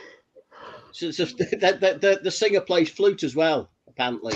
And it's there's a Welsh death metal band who it's his other project, which I can't mention who it is. I was chatting to the bloke that did it, and Liam knows him as well. He's got quite a famous Welsh black metal death metal band, and this is like black metal side project. Right on. Because I was asking if he could do more stuff, and then they might tour, but apparently the singer is with a different band, and she's like away in Sweden or somewhere like that. She lives in Sweden, and she only came to do that, but it's absolutely brilliant. North Moon, I will do Pie Face, yeah. But yeah, the singer plays the flute, it's awesome.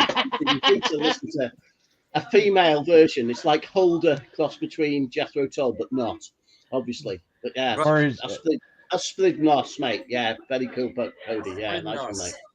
Speaking of the flute, have y'all checked out Black Braid? I haven't listened to that yet, but I see it everywhere. Black Braid. No, I've not heard that one, brother. It's, right, I'm gonna get another beer. I'll let you guys talk. It's black metal, but it's indigenous Native American black metal. He just played a show, I think, in Los Angeles this past week, but super hyped up. I haven't had a chance to listen to it yet, but flute made me think. Sounds interesting. I think the sold out, but they're doing pre-orders now, so I would jump on if you got any distros over there. But I know I can't remember what label it's from, but super hyped up, at least on my Instagram feed and YouTube and all that. Yeah, cool. Check it out. Has anyone got any live shows coming up? Are you going to be checking out? I'm going to see Carcass, Arch Enemy, and Behemoth on Tuesday. Fuck off. Yeah. Should be good. That's awesome. And two others as well. I don't know them. They're supporting as well.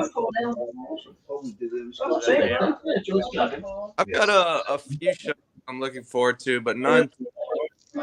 I want the side show weekend, but all the way in Japan. I live on 3 hours. I'm sorry. That much. Something, yeah. Something's going on. There's a party going on. There's a party going on. It sounds like Cody's cutting out. I missed most of what you said, brother. Yeah. Oh, sorry. I just go to a. No, it's okay. Something definitely happened.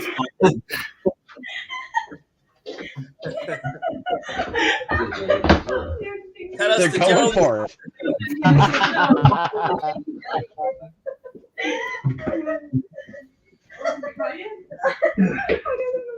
John's back. He's back with the beer. Delicious. That's hard work. What is going on? What is going on? Right, anyway, me people are going, so I'm going to say ta-ra to him. All right, I'll be back in a minute. Okay. He's a great host. Fantastic. They get to listen to us waffle on about stuff they probably don't give a shit about. Yeah, exactly. Blue and black.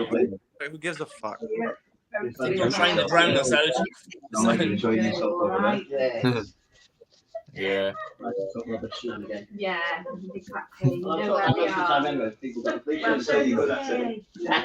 And you two. Definitely a party going on. Yeah. Oh, 100%. Party going on here as well. Somebody says something. It sounds like we're trying to listen to them.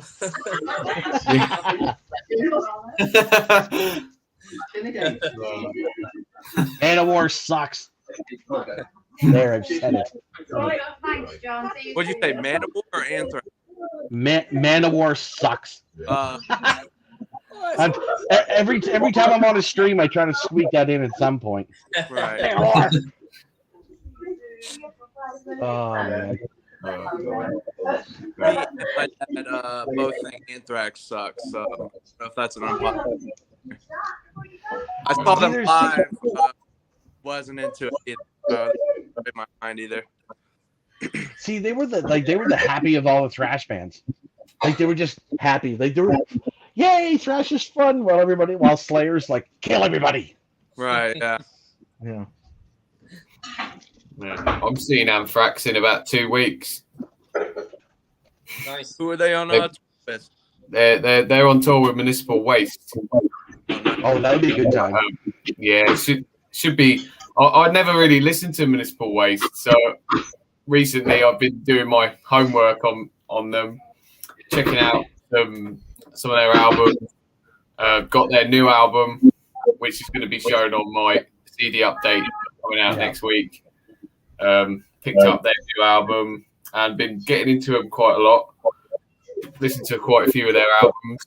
I've been listening to a lot of their stuff over the last couple of weeks, and yeah, I'm looking forward to it. It should be really, really good gig. Yeah, it should be awesome. It's what they call pizza thrash. Yeah, I was just about to say they give them a lot of shit on the internet. Thrash. Got it. No,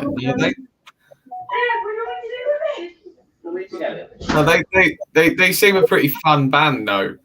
What I've seen some music videos. They always look like they're having a laugh and having a bit of a good time doing what they're doing. Yeah, that's what you want. The American version of Tankard. Yeah. Yeah. Yeah. Municipal Waste. Speaking of Tankard. Yeah. Empty Tankard. Another Tankard, me. Like that. Yeah, no, that's. I mean, I don't dislike that stuff. I don't know. I like my metal fucking angry. I don't know. Oh, I know Simon's going. Yeah, he's going on Thursday. No, ours is on the 6th of October, which is 2 weeks. We're seeing him at the Brixton Academy. Oh no, not the 6th. Sorry, 8th of October. Mm-hmm. On the 8th of October, we're seeing him. Shit, they're doing a lot of gigs, so if they're going to be there till the 8th. Oh yeah, I think they're doing quite a lot. I'm going to see if I can find the Anthrax. I was going to say, obviously they're supporting Anthrax, aren't they? Yeah. I missed the start of this. Yeah, well, me and Simon are both going, but we're not going to the same gig. Is it just them bands? Just those two, or? Yeah. Okay. Yeah. Oh, can I believe it's just just them. I did my first stage dive at an Anthrax gig. When? Recently? No, Testament was supporting them on their first album tour. Oh, okay. So it that must was have been a good gig. 88, something like that. I did a stage dive then, and everybody partied, which was not good. Probably because I did a star jump, but you know, I managed to get on the stage and went, okay. I've had a few beers. What can you do? That's like what currently. happened. But yeah, Anthrax. That was the first stage dive I did. But as Mark G with a C can tell you, the gigs that were the Wrexham Memo Hall, which is our local place, my mate organised all the stuff, and we had like the likes of Obituary and Napalm Death and all the big bands there at the late 80s, early 90s. And me and my mate put together for the ticket. We did some security and that. And the cool thing back in the day with them early grindcore, thrash, death metal, call it what you want. People didn't know what to call it then. It was some people call them hardcore still. Yeah, and it was like when we were doing security. Security wasn't to stop people getting on stage. Security was to help people get on stage so they could stage dive. Mm-hmm. And it was that's what it was. You were there to help people on so they could jump off. So you were facing the stage just to give them a leg up to get on the stage so they could just do a stage dive. Awesome. I said we went to Liverpool to see Carcass, I think it was, at Planet X, I think. Small little club. It's the first time I've been to a club in the UK which had chicken wire across it. I'd only ever seen it on the Blues Brothers before. You know what I mean? It was a club that had chicken wire across it, so you couldn't chuck bottles and shit at the band. First time I've seen it in the UK. So Makes we sense couldn't to me. get on the stage to stage dive, so we had to get on the cabinets next to the stage. Mm-hmm. So we were climbing up on the cabinets to do a stage dive. Awesome stuff. Obviously, I was a little bit younger then. But anyway, yeah, carry on, guys. Sounds like Toby Rage back in the fucking East Bay days when at Exodus shows, guy would climb all the way to the top and he just fucking launch himself and he was like, yeah, fuck, no way. I'm too scared of heights. Mad stuff. I made the stupid mistake of when I went to see Testament, Megadeth, and Slayer on the Canadian Carnage tour.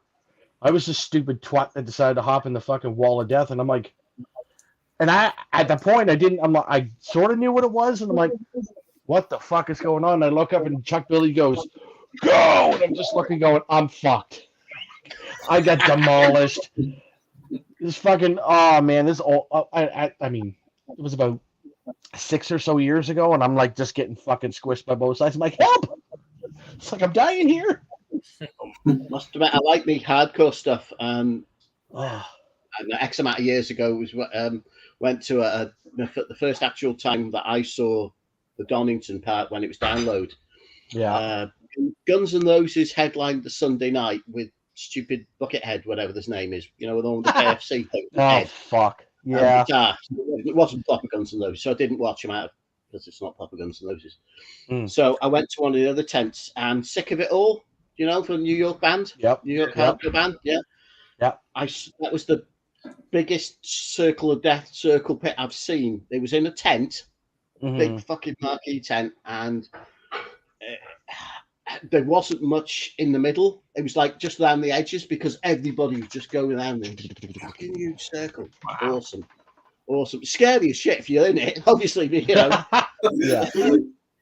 But yeah, no, fucking awesome stuff. But as I said, once you see a good one, it's like, whoa, mental. Fuck that.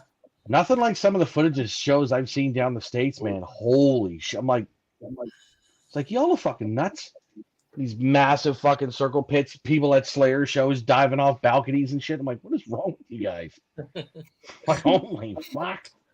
Yeah, not now though. I'd stand back against a wall, old man, wall holds me up, watch everything. It's the only way to do it. Smart man. The only way to do it. Oh yeah, I'm although what was it? I went to see. Oh, it was at the when we went to see Enforced at Manchester earlier this year.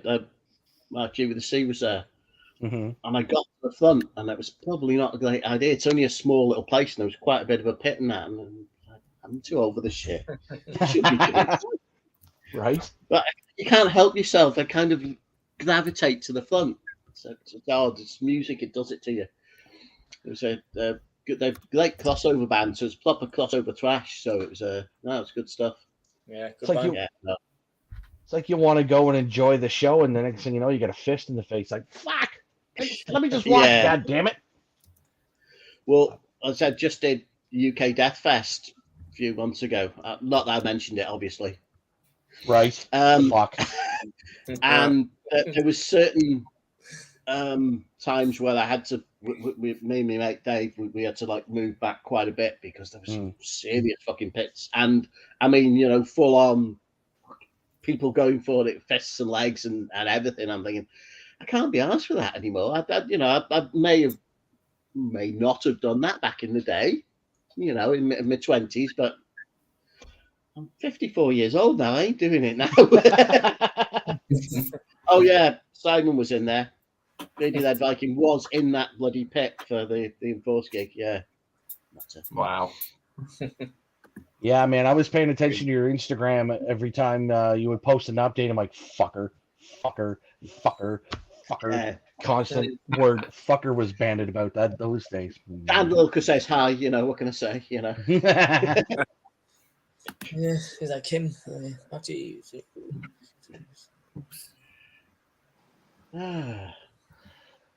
Anyway, gigs. That's the wrong thing.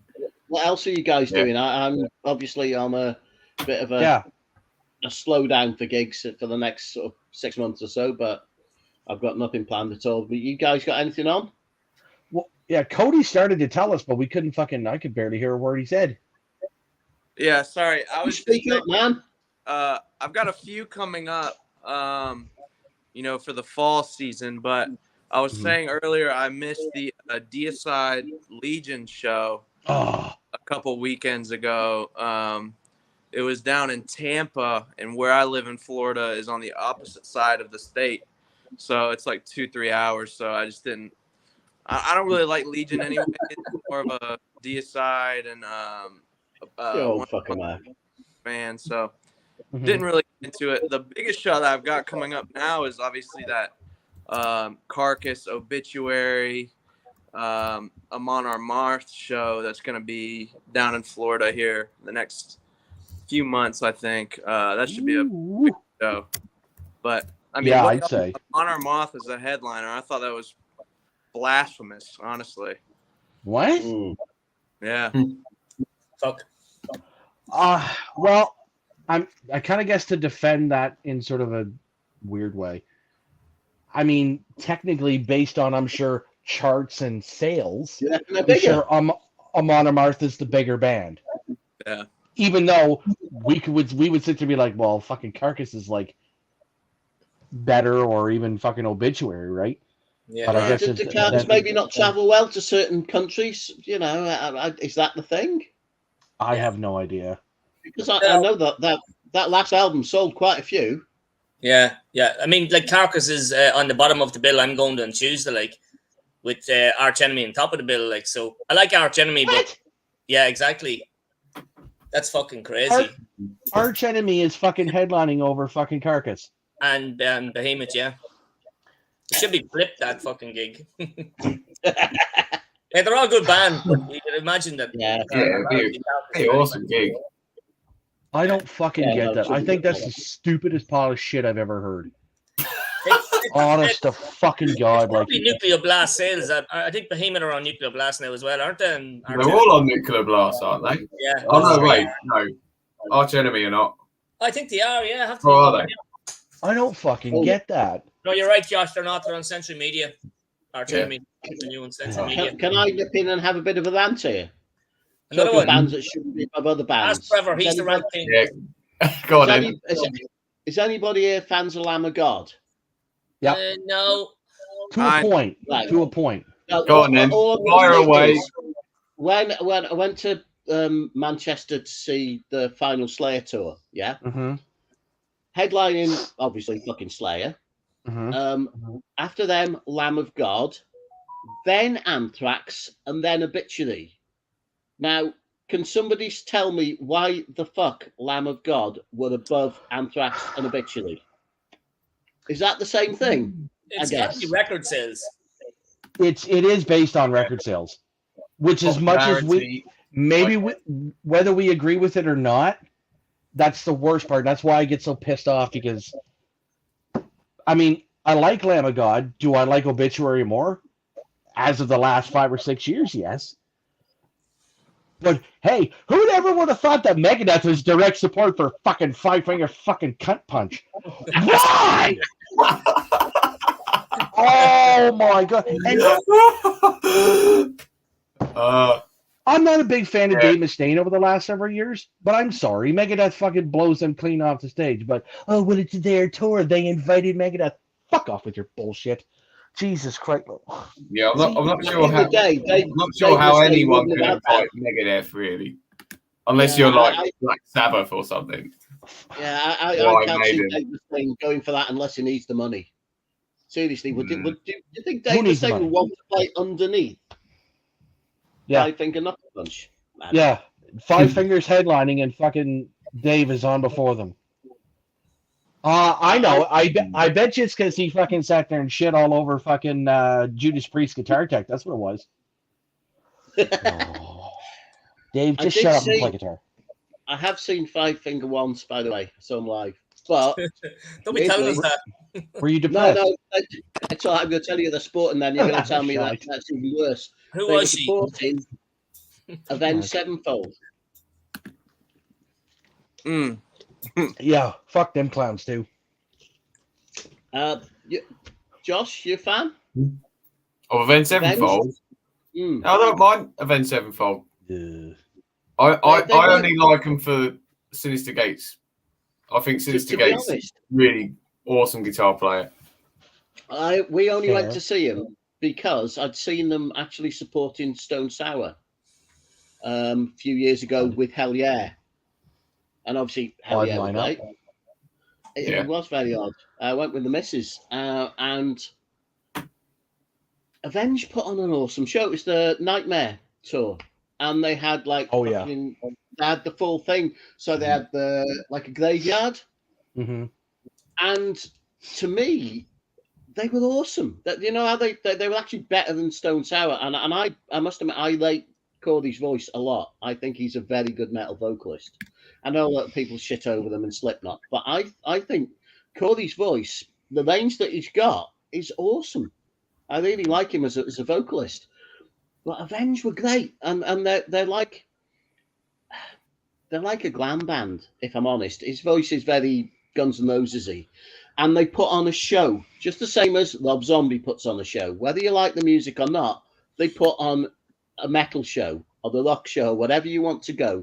You go there and you see them running around. They have the pyrotechnics. It's like going to see, I don't know.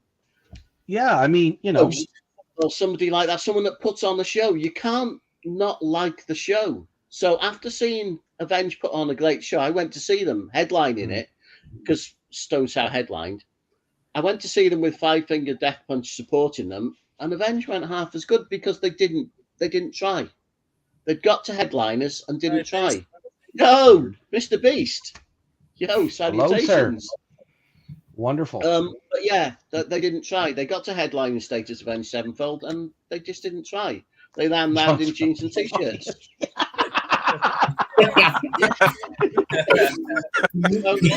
Oh, fucking hell.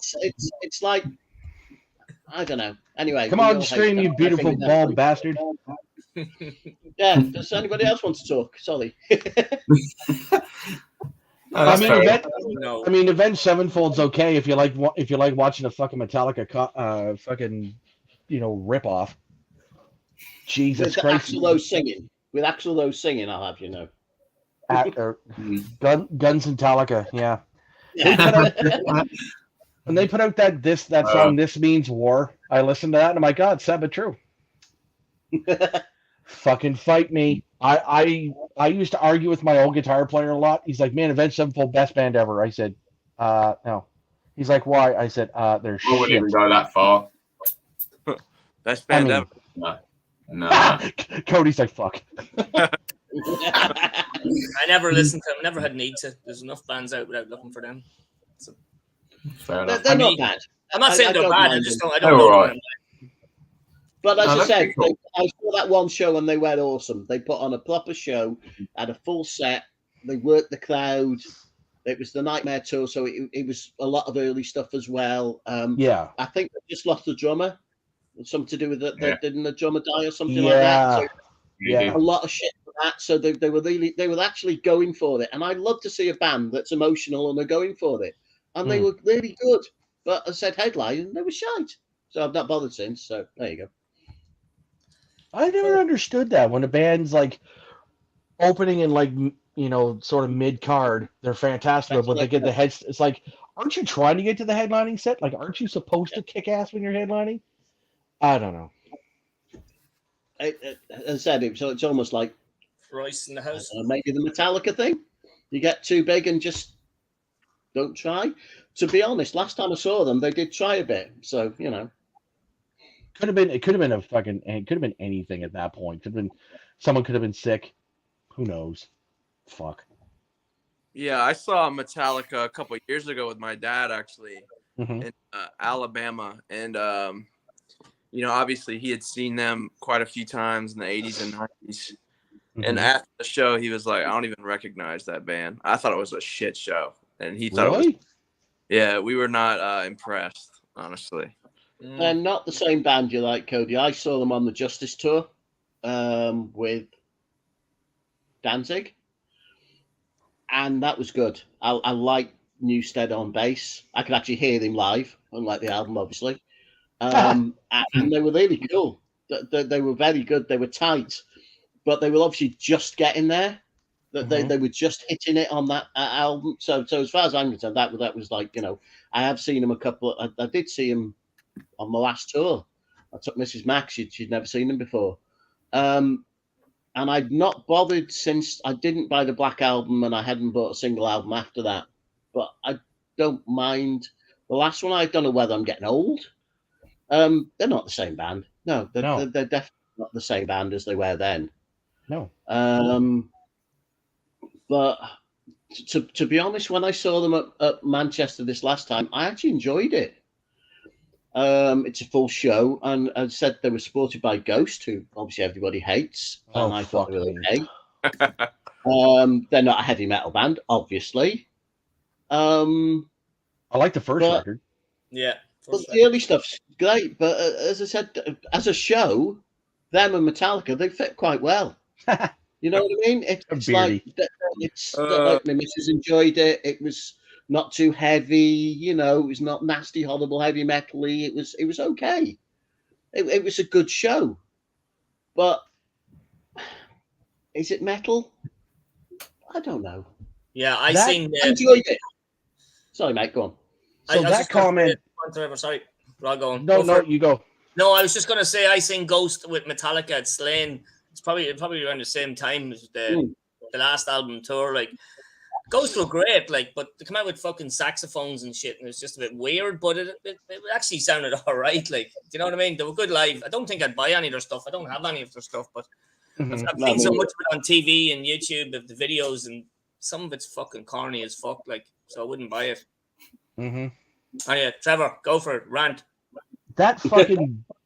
I like Beardy Red Vikings comment simply because it's it's the Justice Tour shocker thing, and I'm not shitting on him. I'm not being mean to him. But if anybody who knows the fucking shit about Metallica for more than 39 fucking nanoseconds, you watch them now and you watch the fucking Seattle show from 88, 89, tell me it's the same band. John is correct. It's not the same band. Cody said it. It's not the same band. When I watch that Seattle shit, I'm like, fuck, I want to be in the goddamn crowd right now, just beat the shit out of everybody. And now I'm like, hey, I want to just kind of do this the whole night if I was to see them. Listening to Battery on that show and listening to Battery now, it's two different fucking things. It's like, holy shit, what a difference. Back to what I said at the start of the stream, guys. Bands get old. It's simple. If you went to see fucking Megadeth live with the new album, it's not going to be fucking old Megadeth either. It's going to be fucking standing around Megadeth. That's the way bands change. Bands get older. These guys are fucking old, man. They're older than John, for fuck's sake. Tell that to Gary Holt. No way. Well, or George Fisher. Okay, there's exceptions. We'll give you that. But you know where I'm coming from. These guys aren't fit for shit anymore. No, and they're not.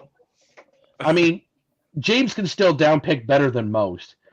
I sent my only Ghost album to Brendan, who sent it to... Smart idea. Regifted it. This probably keep going on like a fucking chain letter. It's going to somebody else. Yeah. It'll end up over here in Florida in about a year. Go ahead. It'll probably end up with me first. So is everybody gonna start sending all their shit records to Josh? Yeah. Yeah. Oh, Josh. I'm the CD charity over here. We love you, pal. I just feel my. Metallica's kind of a rock band now, I don't really it's not really like metal anymore to me, I guess. I don't know. I mean, whenever you get kind of international acclaim and like that much money, I feel like you're gonna lose your edge a little bit. So it only makes sense that, and of course with age. Yeah, and they've been doing it so long. They're just fucking. How many times have they played fucking Whiplash in their lifetime? Like, it's bound to get a bit fucking monotonous. Right. Yeah. For anybody, for any fucking thing. Like, I mean, okay, that's not great. Good. That's not good for the fans, but you have to expect it from old guys. You know, people have been playing the same shit for years. Like when I seen them playing, when they played Right Night Slane, it was fucking amazing. Like, it blew the fucking Slane out of it. I don't know if you've ever been in Slane. Like, it's a big venue, but it sounded fantastic. Like, so I don't know. What's this? Yeah, I can kind of understand that as a musician. Like, I don't know, in 20 years' time, am I going to be playing the songs off my EP the same as I am now? Hopefully not. Probably not. Kidding, Josh. Kidding. Well, yeah. I don't know. I because I've sort of made the musician step, I can kind of understand the musician brain a little more now, and especially like playing the tracks. I'm not sure if I would want to play the tracks the same like every night. I'd want to, just for your own sort of sanity, you might. Yeah. Especially like if you play like there's a solo on the EP that Death Ritual. I just did that solo at random, and I'm probably never gonna play it the same. Every time I play it, it's going to sound different. Yeah. The thing is, though, can I just sorry to fucking talk over other people, but no, that's fine. I watched a few of Marty Worm's streams, and the thing is, he says when you go to see bands in America, I don't know if Cody can confirm this, everybody wants the latest hits, and they want to hear them exactly on how they sound on the record. So as a band, if you go, do you know what, I'm going to fucking mix this solo up, or I'm going to sing different words, the fans are going to go, what the fuck's this? I haven't paid $20 to come and see this.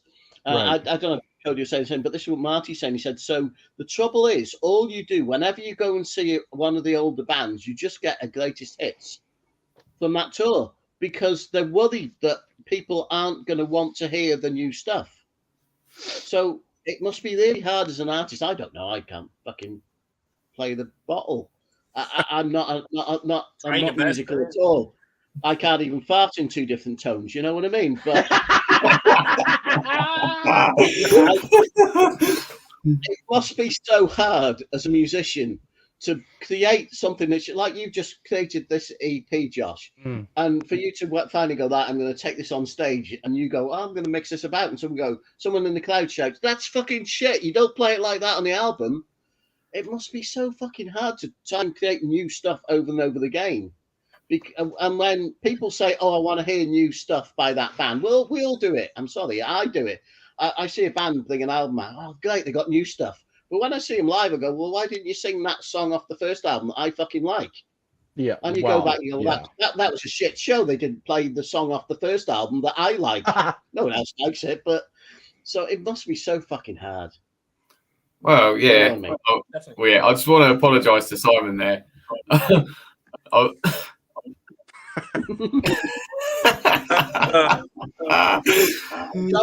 Just send it over to me, I'll have it.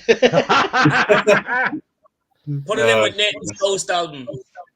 Yeah. I'll lob it out the window to you.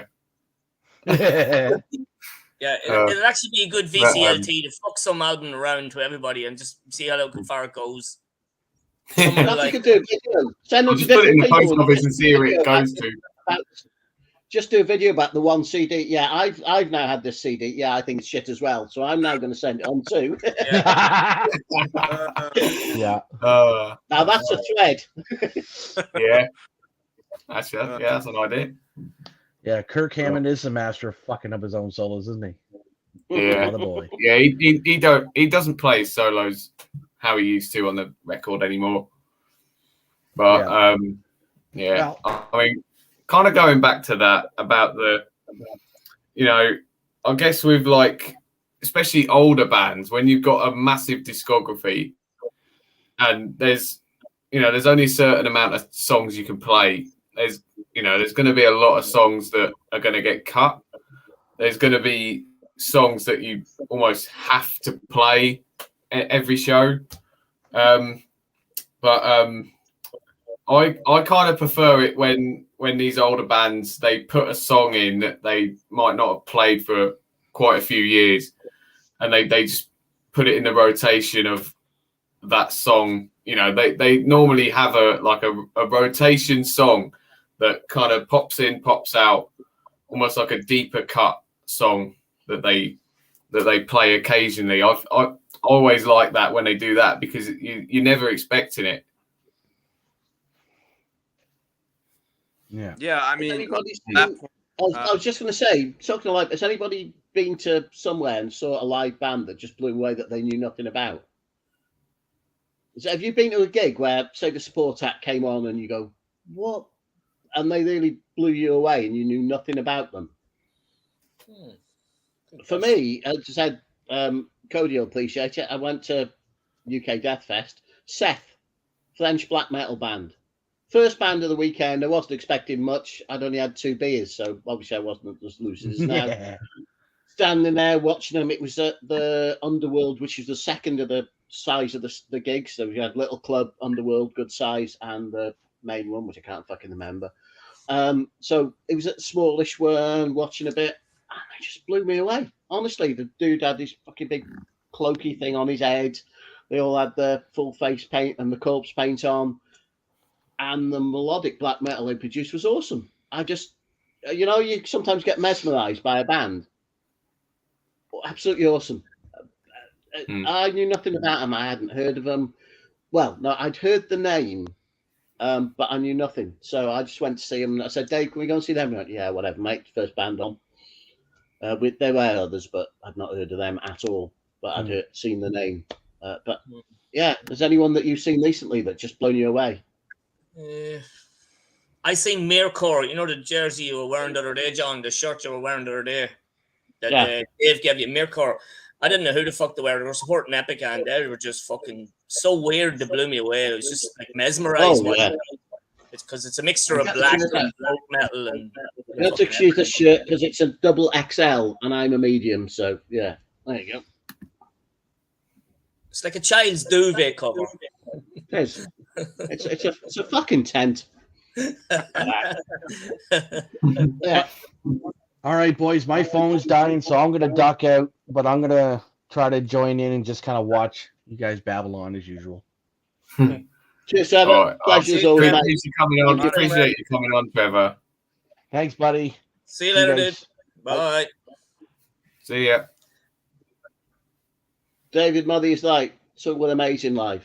Radiohead Viking went to the same one I went to a couple of months ago. I did see them at the download where Guns N' Roses with the fucking Buckethead was playing. 2 were on then. I know, very good, but this time round, still excellent. But anyone that Josh, have you seen mate? Yeah. Oh, sorry. No, go ahead. Codi, you go first, man. All right, appreciate it. So when I saw Holder a few months ago, obviously Johnny Mac, they were supported by Skeleton from Texas. I've seen stuff by him, but not heard anything by him, mate. Good. Yeah, I had heard. I forget what the name of the album is, but it's got obviously a skeleton on it. Skeleton. But really didn't think much of it. But they were fucking sick live. Honestly, it's kind of like a black and like speed metal, I guess. But they were really sick live. The guy seemed really cool. Talked with a few of the guys. So I was pretty pleased with that. They didn't blow me away, obviously, but I was like, oh, okay, like this is actually pretty good. But I didn't really get that sound from their record, at least. But when they played live, it was a lot better, which is definitely a good thing, I guess. Yeah, never heard of them. Yeah, cool. Josh, mate, what are you going to say, bud? Well, I was going to say when I mentioned it a little bit before, when I went to see Iron Maiden on the Legacy of the Beast, and Killswitch Engage were the support. And at that point, it was 2018. I was 18, and I was still pretty new getting into a lot of the metal stuff, especially like the 90s, 2000s metal stuff. I'd never really listened to Killswitch Engage. I hadn't even heard of them at that point. And, I was absolutely blown away by their set. They played a lot off, I think they played some songs off Incarnate, because I think that was new around that time. They played a lot of songs off that. They played some of the early stuff as well. And, I was absolutely blown away by how awesome they were. And I thought, I need to check this band out when I get home. And I did. Fell in love with the band, and then subsequently started getting into a lot more metalcore stuff around that point. So, I'd say them. And I think that's about it. I haven't been to that many gigs, to be honest.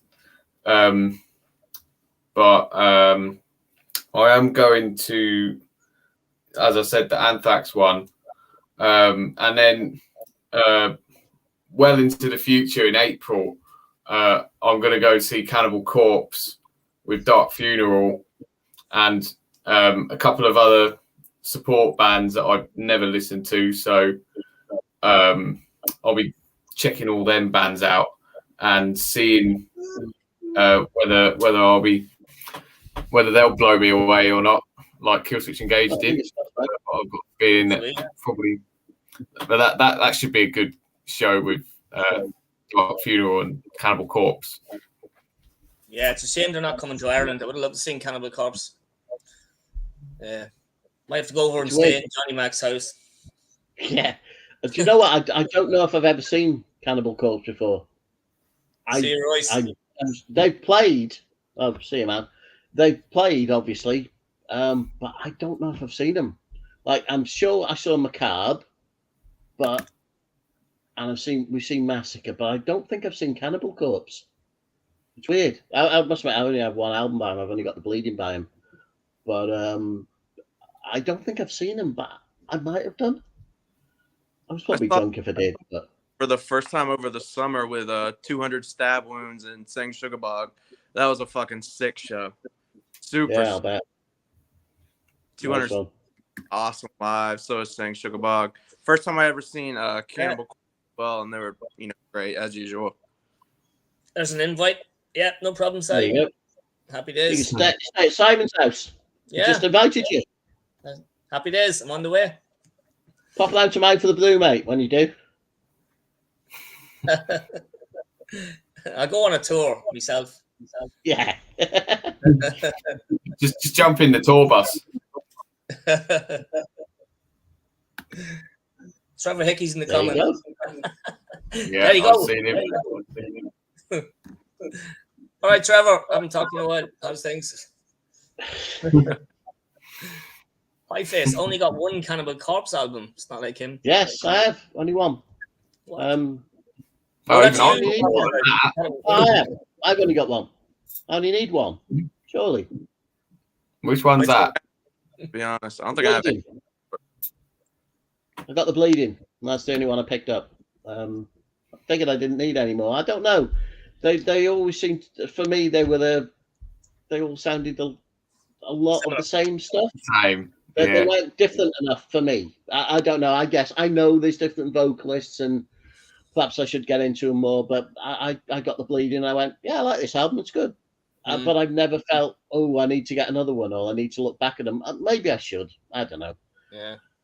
If I suddenly find a bit of time where I'm not buying albums, I might buy another couple by them. But there's a million other bands I need to buy more. But I enjoy The Bleeding. It's a great album. But yeah, I've only got one. It's definitely one of the best, Annie. But when I put on Cannibal Corpse, I know what I'm getting. So I wouldn't like to see them changing either. Like, okay, the new one has a bit different. It was with Rutan and that, but I don't want fucking different Cannibal Corpse. I don't want progressive Cannibal Corpse. I want Cannibal fucking Corpse. Do you know what I mean? There's enough bands progressing. Like, just leave the fuck alone.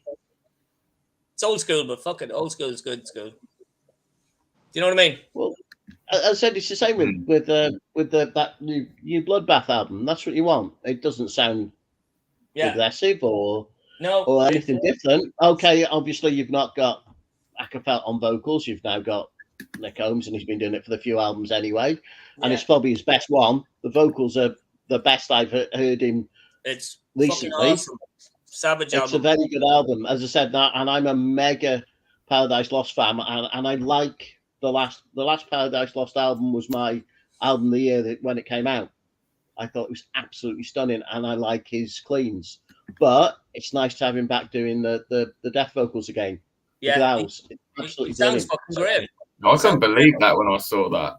Yeah. The vocalist from Paradise Lost is in Bloodbath. I could not believe that because I always associated him with like that doomy sound again. But they were you listen to the first album and like a lot of the bands, they started off death metal and then they moved on to the doomy gothic-y stuff after. Yeah. But a lot of it, let's face it, a lot of bands start off death metal. As our esteemed friend Codi can tell you, there's a certain black metal band that started off very death metal. Look at that Dark Throne album. First Dark Throne album is absolutely awesome death metal. Yeah. A lot of the big bands started out death metal, like the guys from Emperor, obviously Burzum, Immortal, all had death metal before. Paradise Lost were the same, and a lot of the other My Dying Bride and Anathema and all them, they all had the earlier albums were more death metal and they had more growls in them. But let's face it, look at Opeth, the early Opeth albums. Yeah. Totally, yeah. Death metal, man. Even but they evolve onto something else, don't they? Even Amorphous. Yeah. Amazing band. Started out at Abhorrence first, then went to Amorphous with the death metal, and then this is them now. Excellent stuff. Can't see it, but there you go. Yeah. It happens a lot of bands. The first two Paradise Lost albums are fucking amazing. Yeah. Fucking amazing stuff. Yeah.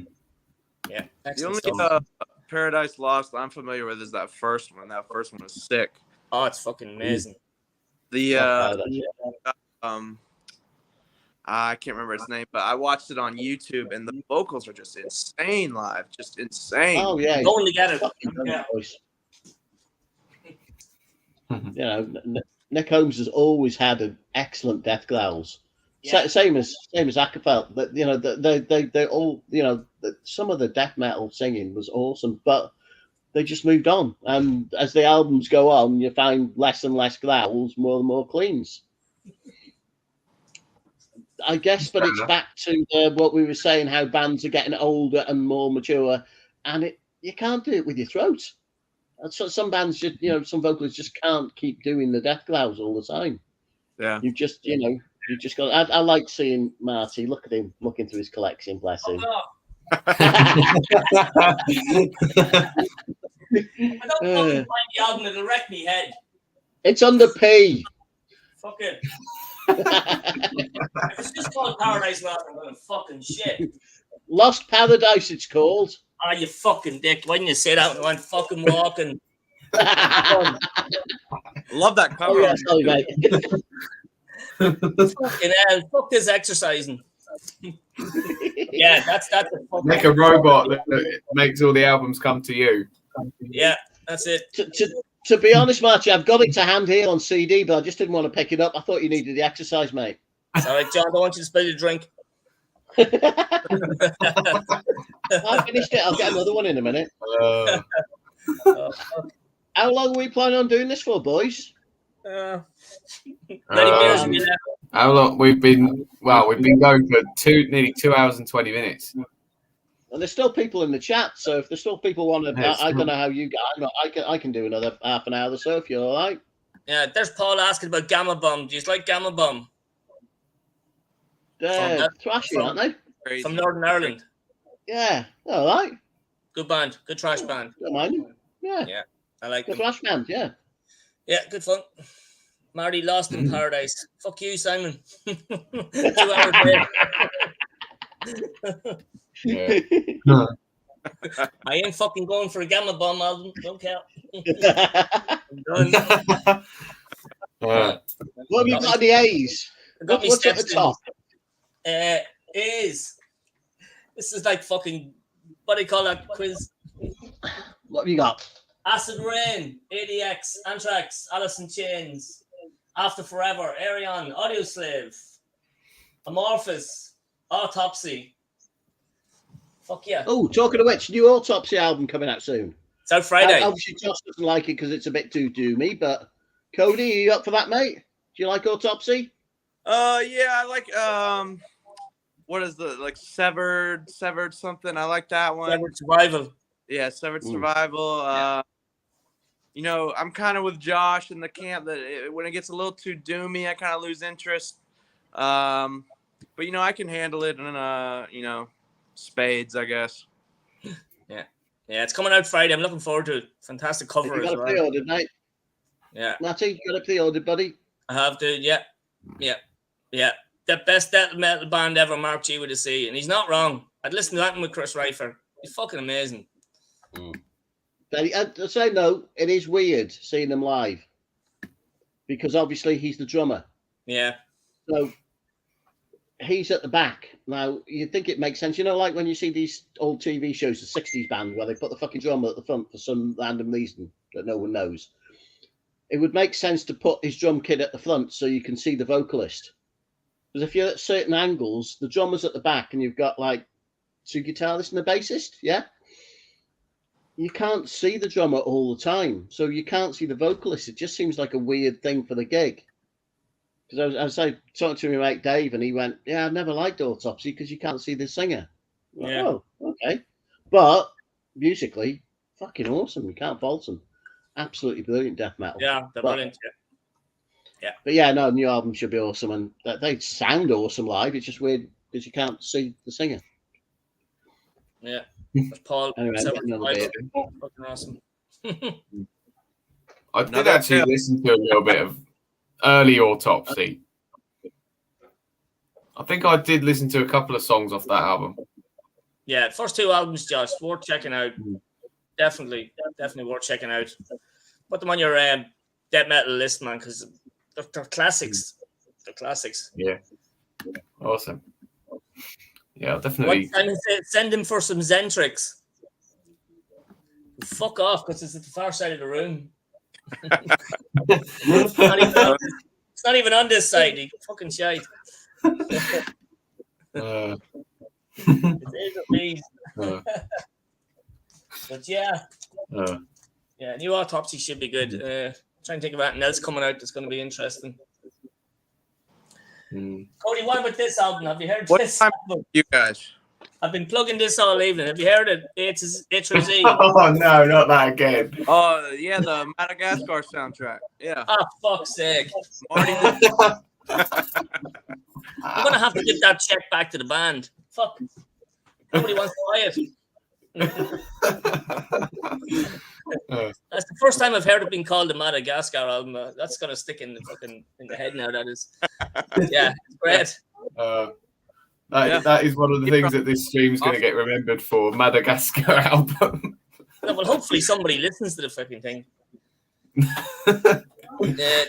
Cheers, Mark. Yeah. Oh yeah. So your contest entry for my contest. That video is awesome, man. Yeah, it was good fun doing something. It wasn't music, yeah. like, you know. So yeah, it was good fun. It was good fun. Yeah. But, yeah. Yeah, that was awesome. Oops. Taste of Lawrence. Cool. Ah, cool. Never heard of them. Cool. Right. Oh no. So, I probably should have mentioned it while Trevor was in here, but I could give two shits about AC/DC, honestly. Doesn't do much. Maybe you're lucky that he's not here, because then that would have sparked a massive war. Yeah, I'll be on the I'll be the cover of his new video. Asshole doesn't like ACDC. Yeah. Yeah. If he's still in the chat, he's planning it now. Yeah. He's texting like this. Yeah, I like AC/DC. There's nothing wrong with AC/DC, like, but I'll always go back to the classic stuff, like, rather than the last fucking effort. I hate it. It's just so boring. Oh, can I have a rant about AC/DC? Yeah, go AC/DC. I have all the Bon Scott AC/DC albums and none of the Brian Johnson ones. That's fair enough. I don't think I need to say more than that. Yeah. But yeah, I have all the Brian Johnson and they're absolutely awesome. But I like, sorry, I have all the Bon Scott ones. I like Brian Johnson, and Back in Black is a very good album. Yeah. But you have to remember, obviously, for me, being that age, I remember Bon Scott dying and having all his albums and it being a big thing. Back in Black came out, and that was an awesome album, and I thought it was really good. And then, for those about to know, the one with the "We Salute You." For those about the rock, is it? Yeah, what's the one with the guns on it? Yeah. The gold. Yeah, that one came out. And I thought, oh, yeah, that one. So yeah, it's good, but it sounds a bit like Back in Black, because I think the thing is the Bon Scott albums don't sound the same. Each one sounded slightly different, and they had an identity. And then, as Flick of the Switch and every AC/DC album came out, they all seemed to be interchangeable for me. So I love AC/DC with Bon Scott, and I don't hate AC/DC with Brian Johnson. They just, I got a bit to a stage where I couldn't be bothered with bands that just a bit generic metal, and they just seem to sound the same for each album. So I just don't buy them. I don't buy new AC/DC albums just because they all sound the same for me. I don't know, but as I said, I quite happily pick up any of the Bon Scott ones and jump about the house like a twat. You know, it's awesome music. Yeah. I bought as Mark says, there recently. And as I said, I don't hate him, and I think Brian Johnson's a really cool dude. I've seen him on, all the stuff he does on telly and all that. He's a really cool dude. Yeah. And I don't hate his voice, unlike Bruce Dickinson, but that's a different thing. But I just, they just don't do anything for me. New, and it's not new these days, but the Brian Johnson stuff all seems to sound the same, and I think that was my problem with Bruce Dickinson. All Iron Maiden albums with Bruce Dickinson sound the same. I like Iron Maiden and I like Killers, and I like all the Bon Scott. I don't know. I'm a weird person. I'm the only person in the BC that doesn't like Bruce Dickinson, apparently. So there you go. I'm quite pleased that people still watch me. But... watch you. Right? What can I say? Everybody likes what they like, and there's no point me lying. There's no point me going out and buying the last Senjutsu, whatever it's called, and saying this is the best thing since sliced bread, and then just throw it to one side and not listening to it. Yeah, but I sort of bought it. Go on, John. Sorry. No, all I was going to say is when I'm working at home, majority of the time I just stick Planet Rock on, because that's what's on the DAB, and I need something in the background to keep me working. And I put that on in the background. So I've heard the singles off most albums that come out recently, which in fact is the Aussie stuff that I heard that made me want to listen to more than buy it. And the same with the new Saxon album, the Scorpions album, the albums that I've just picked up now. I quite like. Oh, we like a bit of Blackpool rock. Definitely Pieface. You're not wrong, mate. We also like the death metal, the Death Doom band from Blackpool. What are they called? Marty? Blackpool Death Doom band? Estranged or something? Oh, I can't remember. Anyway, we quite like them. But as I said, it's weird. Consecration, no. But no, as I said, I don't hate AC/DC and I don't hate Iron Maiden, but I only like little bits of them, and it's quite weird because everybody presumes I should like it all. Yeah, I'm the same way when it comes to like DC or Iron Maiden. I have certain albums, and that's okay for me. But then there's bands like Fates Warning and Riot, and I have to have all their stuff for some reason because I enjoy them more. Maybe I've heard fucking Back in Black so many times. I know I have it on vinyl, but maybe I don't need all the rest of the albums before and after it. But the likes of newer bands not newer bands, like I've been listening to Fates Warning since the late 80s, but I need all their stuff. You know what I mean? For some reason, I don't need all fucking AC/DC albums. Sounds a bit weird, but yeah, I think they're the same. But yeah, as I said, that I don't know. You obviously you're a big fan, Josh, and it's something that you grew up with. See, Trevor's not a big fan of her, but Trevor's a shouty, argumentative person like me as well, so it's all right. Yeah, they are very old dudes, Sean. You're not wrong. They were old in '94. Yeah, live is a different thing, I guess. Yeah. I'm just going to go to this. What Trevor said. Favorite metal labels to buy from? Start with me. Let's see. Obviously, being in the United States, I have tons of labels to choose from. Super wealthy in that regard. So most of the stuff I buy my stuff from is like Nuclear War Now, Hell's Headbangers, Out of Season. Some of the smaller ones like Stygian Black Hand. Let's see. An Iron Dak. I hope I said that right. My dad instructed me how to say it, but I forgot. Black Mass. They're up in New York. Let's see. Actually, yeah, just picked these up. Mr. Johnny Mac saw this on Instagram earlier. What the hell? This Calderum record. That one's awesome. Got one as well. Don't know if you know this one. Abyssal Temple Demos. Oh, nice. Scored that as well. But yeah, those are the ones I usually buy from. I just did my first international from Phantom Lore a couple days ago, so I got some stuff coming from there from the UK. But yeah, those are some of the ones I buy from. Do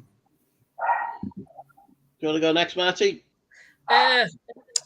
Most of the labels I buy from are just the mainstream ones, like Central Media, Nuclear Blast. I've been buying a lot of stuff from Svart Records. Probably if you've seen my videos I do recently, because I like Svart. They've got sort of we'd not call them underground, but they're not very well known bands. A lot of them do a lot of old school re-releases of old school Finnish death metal and Norwegian death metal, that kind of stuff. So I like them. Started recently buying some obscure stuff from Chris and Cavernous Records. I bought a couple of them recently. I'll just show you one or two of them if they're fucking here beside me. Of course they aren't. A couple of bands, Sean, I don't know if you've seen that. Heard them, Kill Chain. They're Slovakian death metal, death grind. I like the cover. Yeah, this is the kind of stuff I'm picking up from Chris and Cavernous Records. Vuel from Scotland. Speed metal from Scotland. Very good. This is EP. It's fantastic from a couple of years ago. So, Svart and Cavernous Records. Obviously, anybody at all. I don't really go for labels specifically. I just got more of the bands, and then, there's something out there. Chris is getting some decent stuff on. He's got a distro as well, hasn't he, Marty? Yeah, he has. I bought actually. He's got a distro, and I noticed he posted up, I think, today that he's got some new stuff up that I was quite. Yeah, he's got some stuff that I might be quite interested in. So you see that one, John? Blood Rage. Yeah, I bought that of Chris there yesterday. Nice. Death metal, old school death metal, horror death metal. That's good. Sean buys a lot of stuff from there as well. Mr. Beast. He does. Yeah. Yeah. So that's about it, really. I'd buy from any record label, really. If we do me before Josh, if you don't mind, buddy. Yeah, that's fine. Yeah, Dry Cough, great label. Dry Cough.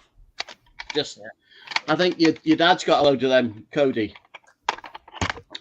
They do a lot of the death metal, a lot of horrible, nasty, Mark G with a C type death metal. I think I bought fucking everything they put out, to be honest. I bought boxes of shit from them and everything. As soon as that's the Trenchfoot EP. Oh yeah. Yeah, which is just awesome. I said I bought Drycoff Records long sleeved, and I'm a bit of a fanboy. Awesome band, record label, awesome label. I tell you who always put out good shit is Metal Blade. Talking of you, the American boys, Codi. The Metal Blade stuff is always quality. You know, you pick up a reissue. They always put in a decent sleeve. They whack in posters.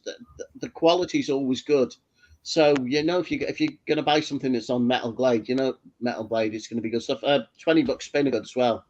Yeah. Trevor's just put $20 spinner killer, and the holder's $20 spin, isn't it? Right.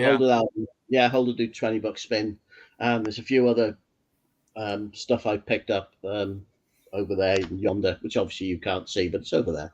Go and get it in the collection. But yeah, $20 spinner good. There's a few random black metal ones that I'd like to say, but I can't fucking pronounce them, so I'm not going to bother. There's some Welsh ones. There's some good ones down in Wales. There's some good English ones. The UK seems to have a lot of decent black metal stuff, and there's a few that black metal compilation UK one. Who was that one on? Can you remember? Marwillet or something? Yeah, they're doing a lot of good shit. I can't find it. Fucking tons of stuff here. I got too many CDs. You guys will have to stop doing videos so I don't see what I need to fucking buy. Bloody hell, in the old days it was easy. I went to a record shop, I asked the bloke behind the counter, and he goes, "Yeah, there's a new band called Wasp. There's a single called Fuck Like a Beast. You like it? Okay, cool, I'll have it. Job done." Terrible. Do you buy Get your wallet stuff? out, Trevor, if you do. Yeah, oh god, yeah, you don't want to watch Mark's videos. Bloody hell. Can't afford that. Yeah, I think I bought something to show the other night on eBay. What's it called? Crypto Cerebus or something. But yeah. Oh yeah, I've got that one. I can't believe anybody's buying it because fucking Mark said about it. I said about it bloody months ago. No, takes any notice of me. No. Yeah, I bought it a bit ago, but I only bought it because I saw Roger Covers or whatever his name is. Is he Norwegian? Yeah. Yeah. I think he played it in the background, or he said them, so I got it from there. Yeah, but sounds good. Yeah, no, that Crypt of whatever they're called are really good. That album's excellent. Yeah, it's worth having. I'll tell you what, I'm spending a fortune on now because of bloody people watching people's videos. You know, our friend Dave at Cavernous Carnage, who's putting all them videos up of random bands. Yeah. That's why I just bought that virus thing. I bought a load of stuff because I'm going, bloody hell, perhaps I don't remember them. Perhaps I should buy stuff by them. And I'm going on the Discogs and spending a bloody fortune. Luckily, Mrs. has gone to bed, so. Yeah, we cost each other a small fortune. Tell me about it, Mark. You're the bloody cause of it, mate. Luckily, no one buys any stuff that I talk about, so you're all right. Yeah. But fuck it, that's why we're here. Yeah, well, to be honest, I think majority of us are here because we like good music, and majority of people around us take no notice of us and don't appreciate it. So you got to tell somebody, haven't you? And you just want someone to, like, in the comments go, "Oh, cool, I'll buy that. That sounds good." And you go, "Nice, that'll do me." And that's I've always wanted to promote decent music. Oh, thank you. Yeah. Yeah. Dave hasn't got a clue, has he? Oh, Marty's name is the best. He's called you Mark a few times, by the way, Marty. He calls me Marky Mark or something. Yeah, Marky Mark. Wahlberg. There you go. Look at Simon. No, you can't understand what he says. He's Labsy Nesbitt, isn't he? He's got a hell of a collection, though. He's great. I'm chatting to him a lot on Instagram and Facebook, Dave, and he's a fucking legend. But I can't, as I said, I can't understand what he's saying. And he's ace. I love it when he just has to answer it himself, and when he can't put the stuff back in the thing. He hasn't learned just to throw him to one side.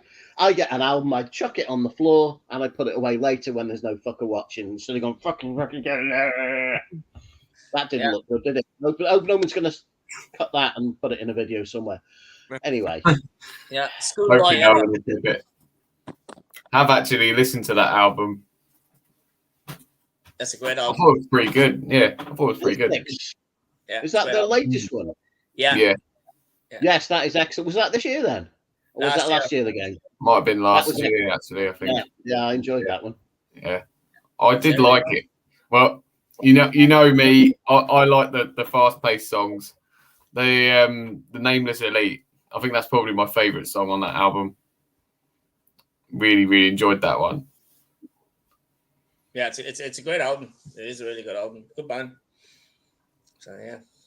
I went to buy it. But all the Century. Trevor's just put in the comments. He's oh, that'll be interesting.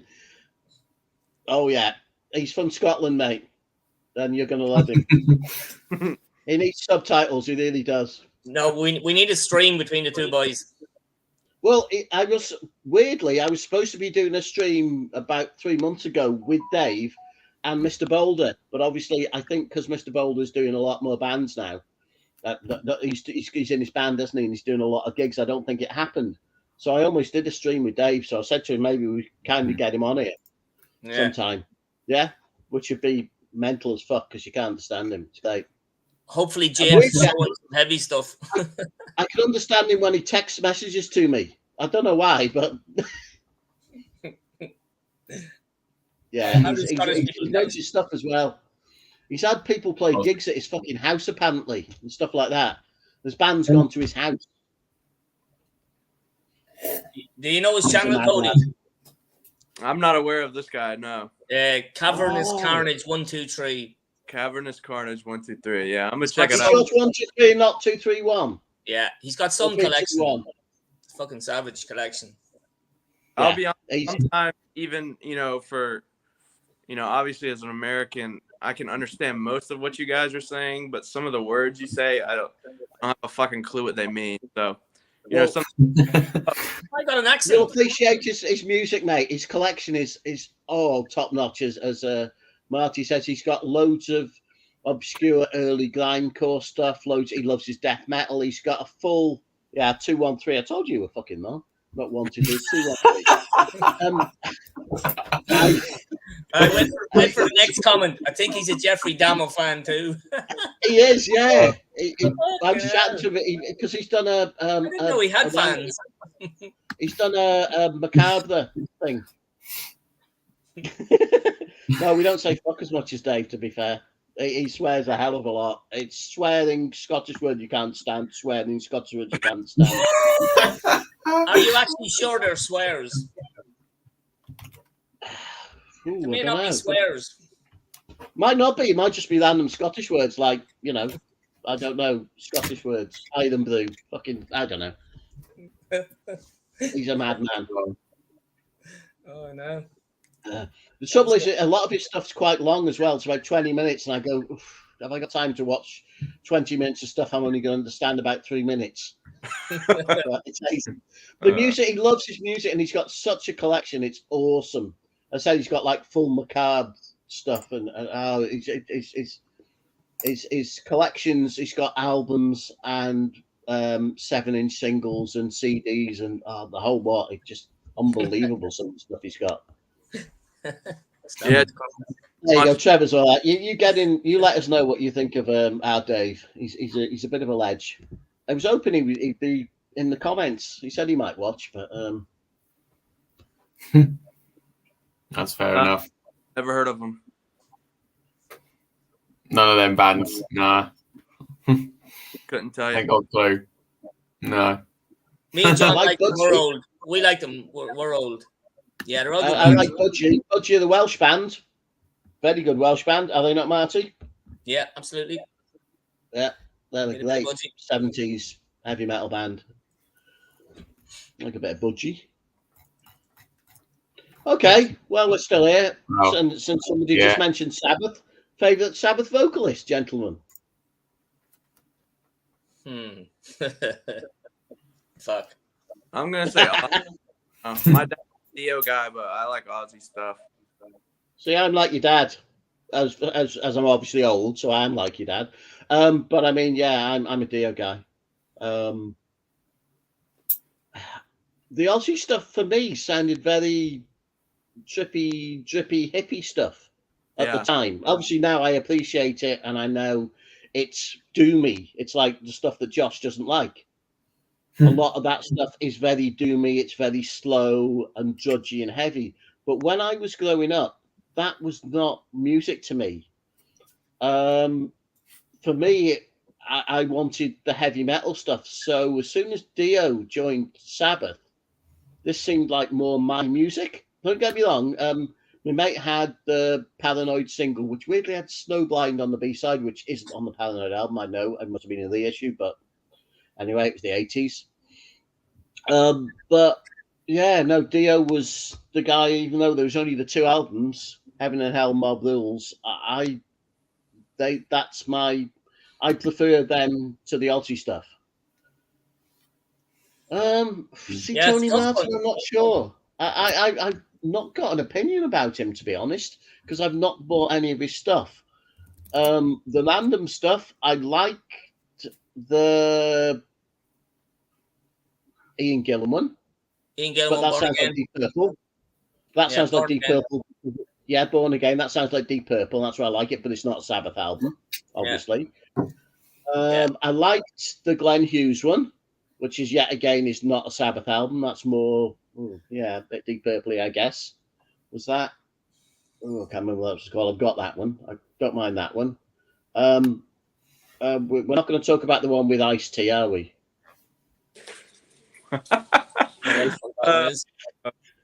I think that was the one of the later Dio albums. I think there's a track with Ice-T on it, which wasn't very good.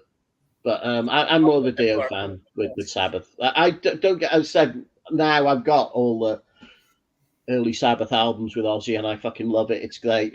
I know a lot of people. A definition of Sabbath is Ozzy, but I think Dio's. It's more heavy metal for me. Yeah, Dio's a better singer, but Ozzy albums are much better. The Ozzy era albums are more Sabbath for me. Yeah. What about you, Josh? What is your opinion of the bands? Because obviously you've not grown up with them as such. You just probably know them as a band with a catalogue. Yeah. Well, are you not a fan of Sabbath at all? Well, yeah. I mean, I don't really go out my way to listen to them. I haven't really listened to them that much. But what I have listened to, I think is pretty cool. Obviously, I like Ozzy. I like his solo stuff.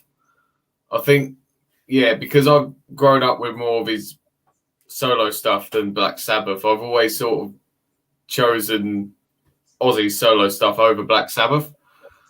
But definitely they're a band that I really need to get into a little bit more of.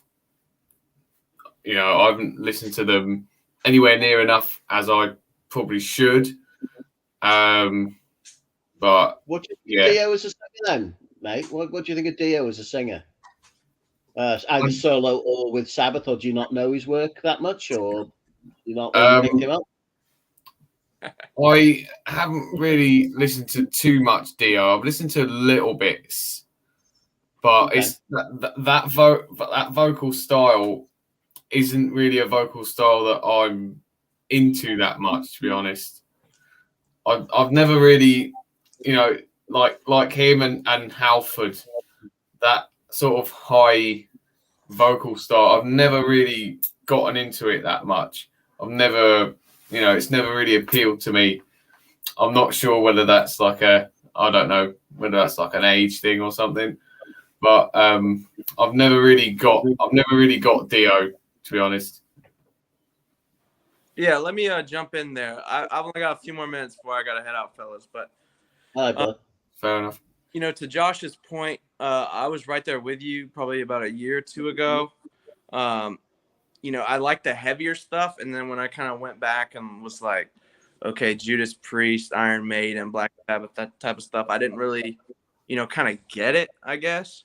But for Black Sabbath, for me, because I don't know, as as a younger person, they're almost like a meme band, or like Mark said, like a dad rock band.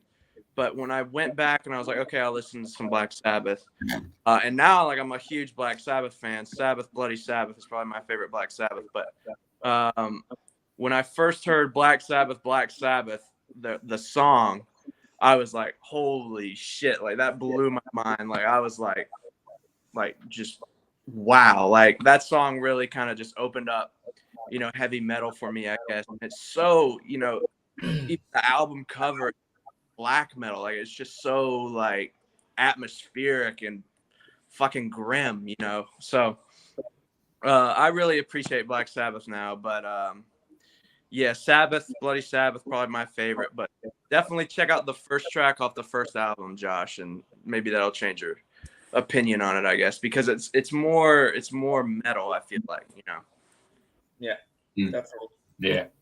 Well, yeah, I've listened to songs here and there, like, the big ones, like War Pigs, and obviously Iron Man and Paranoid, and I've really enjoyed them songs, and also Children of the Grave, because I've got the actually I've got it's up here somewhere. Where is it? The tribute. Here it is. And they play a couple of Black Sabbath songs on here. Yeah, Children of the Grave, and then they do Paranoid as well. And I thought they were pretty good. Yeah, well, I just haven't listened to enough, I don't think, of their stuff. Though I do respect them as a band and as one of the big bands for heavy metal as a whole, as one of the big pioneers of the genre. But yeah, I just haven't given them enough time as I should have. If that makes sense. Yeah, no, that's good. Yeah, they're one of the godfathers for a reason. Best rhythm section in a heavy metal band going. Like, you take without Tony Iommi, like Geezer Butler of Bill Ward, like, fuck me, they're savage. Just savage. You don't even need a fucking singer. Yeah, they're fucking amazing. But yeah. Well, Ozzy has said this week apparently that, as far as he's concerned, Iommi is the greatest guitarist he's played with. So there you go. Whether he gets on with him or not, he's apparently said that this week. It was on fucking Planet Rock, so it's got to be true. So I don't know. Yeah. Yeah, and he is. All right, lads, I'm gonna head out. I appreciate the time. Okay. Yeah, that's cool, man. I appreciate you coming on, man.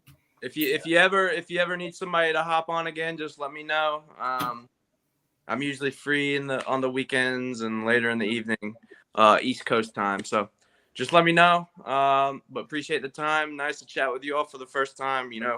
As real humans, not just typing and whatnot. So exactly, yeah. All right, have a great weekend. Yeah. Good chatting to you, Cody. Yeah, that's been good. Cheers. See you, matey. Bye. Yeah. Back to 3 again. Okay. 3 Musketeers. Yeah. Just looking through. How are you doing, Mickey? One of my mates.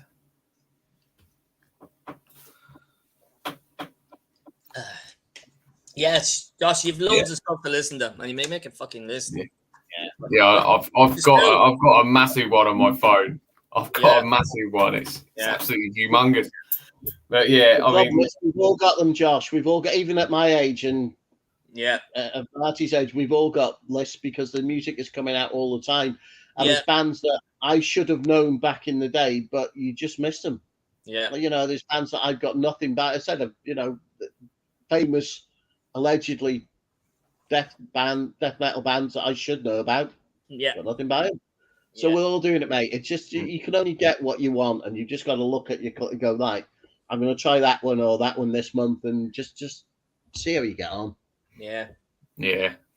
Always. A lot of the time, I just don't find the time to listen to a lot of new music because I've got the YouTube stuff that takes up a lot of time. You probably all know that anyway.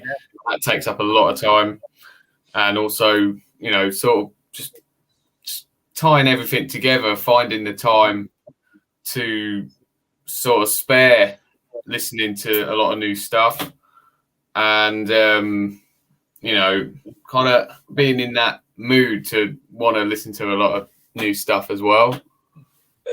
Sorry, we're laughing at the rat comment. Marty with a C. Some rat.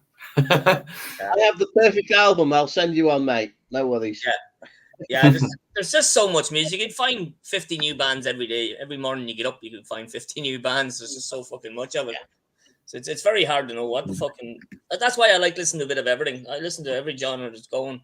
Like I bought three Marillion albums this week on vinyl. Do you know when I bought a couple of Bloodbath albums? Fish or non-fish? Fish or H? All Fish. Good man. They're all Fish, but I like the other stuff. I like the other stuff too, but yeah.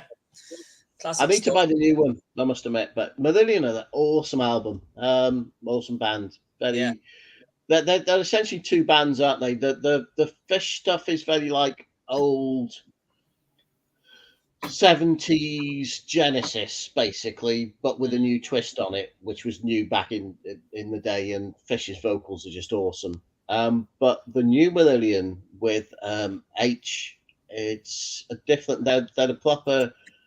I would call them progressive metal. They really are. They're not prog rock anymore. They're prog metal. There's some really heavy songs there.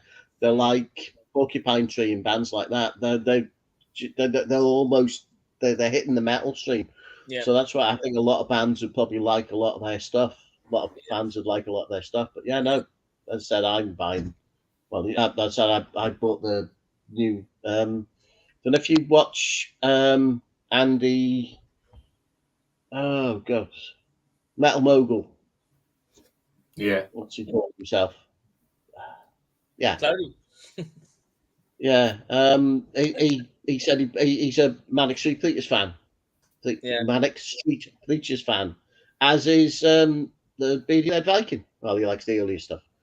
But I just bought the issue of the Manic's album that they've just brought out, a double album that Andy was on about that I didn't know he'd even come out. So I'm buying stuff like that, and I like a lot of the indie rock stuff as well. I don't mind that. I've grown up with all that. And as I said, there's certain and I don't class a lot of the bands that I buy as glam rock, but a lot of people do. As I prefer to call them sleazy rock and roll, because that's what they are to me. They're more Rolling Stones inspired rock and roll than the Poisons and that sort of bands. They're not like that. They're more, as I said, that's why I bought that Helicopters album. And that's a random one, because they're like the Swedish bands, like Mahano Rocks and all that sort of stuff. But the Helicopters, as I didn't know, but Mark G with a C told me, the singer from the Helicopters actually played drums on Left Hand Path by Entombed.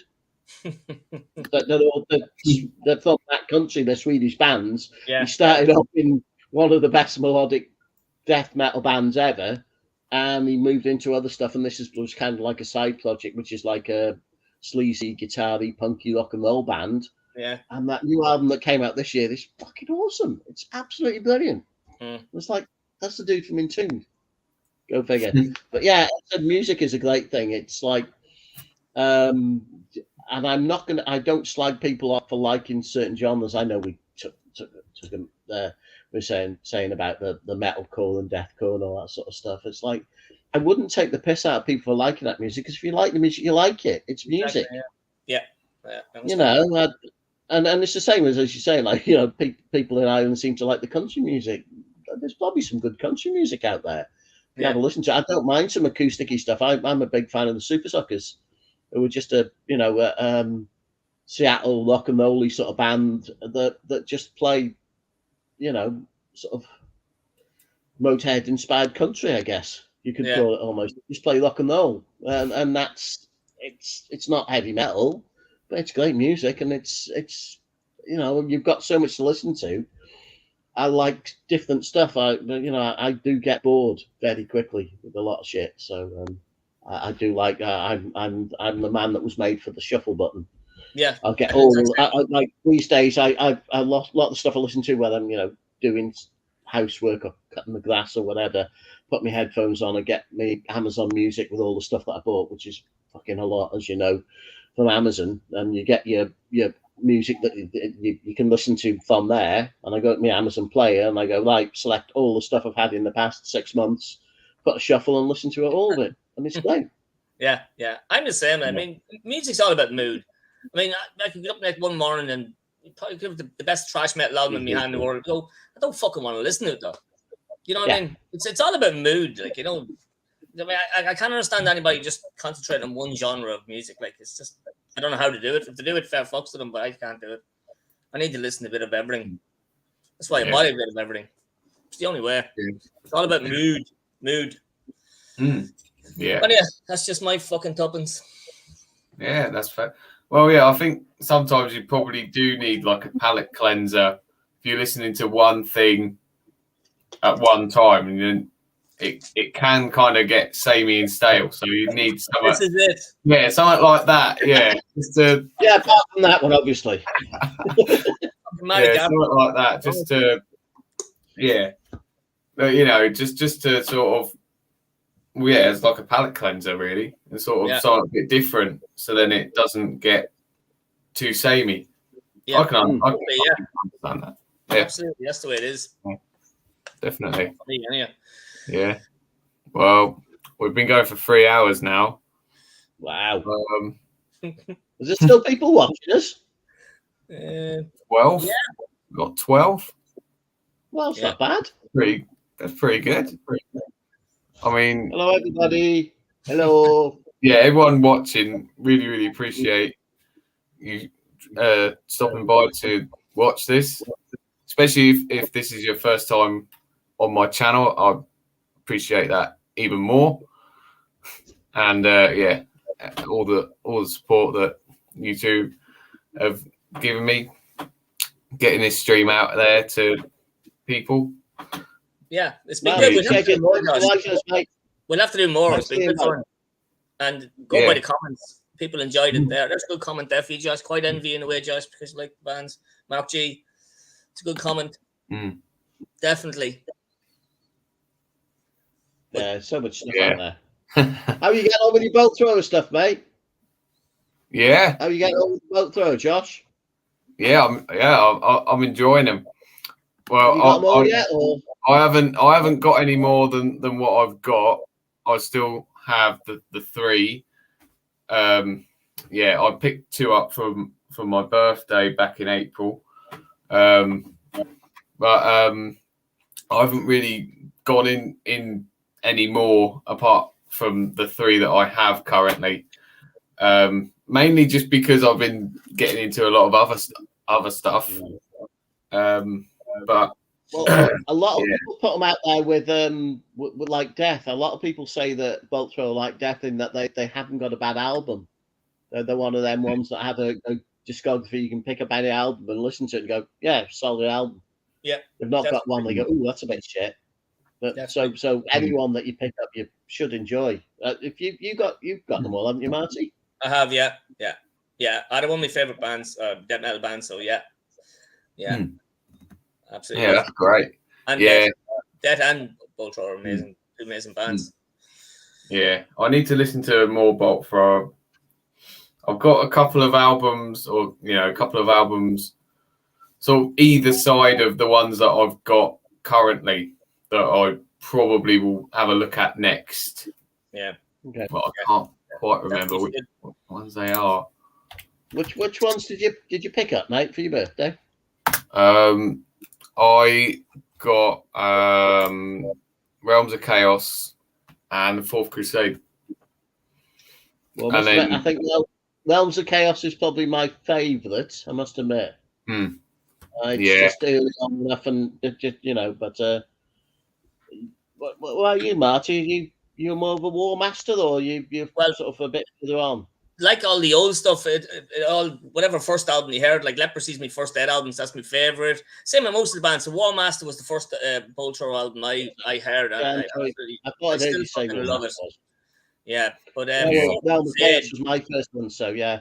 My mate had it on CD, and I just fucking loved it. And then we saw them play Wrexham on that tour. Well, in fact, we saw them before that, but that was the first one we picked up because they had the backdrop from In Battle There's No Law, with the old logo. Yeah, yeah. So that was the backdrop they had the first time we saw them. So yeah, but I like all their albums. I think they're great. They're one of those bands, as you say, like you can listen to any. It's fucking awesome. They are. Yeah. But like a lot of those old albums, like the old albums, the first albums you hear of these bands, they're usually your favorites, the ones you always go back to. So yeah. Yeah, that'd be awesome. Definitely, mate. You're like, Matt, we need to sort of get everybody together in one fucking place and then just laugh at each other. Because the amount of money we cost each other. So yeah, we need to do that sometime. I got to be taller. We hear that a lot. yeah. Well, I'll certainly be the shortest anyway, so it's not a problem. I don't mind that. Yeah, the size right there, fucking superb band. I love Those Once Loyal. I fucking think it's a brilliant album too. Great band. Yeah. Oh, yeah. Got a lot to get through with Bolt Thrower. Luckily, they've not got too many. They're not like Napalm Death, who I still haven't got all the Napalm Death albums. So don't worry about it. Well, yeah, I think.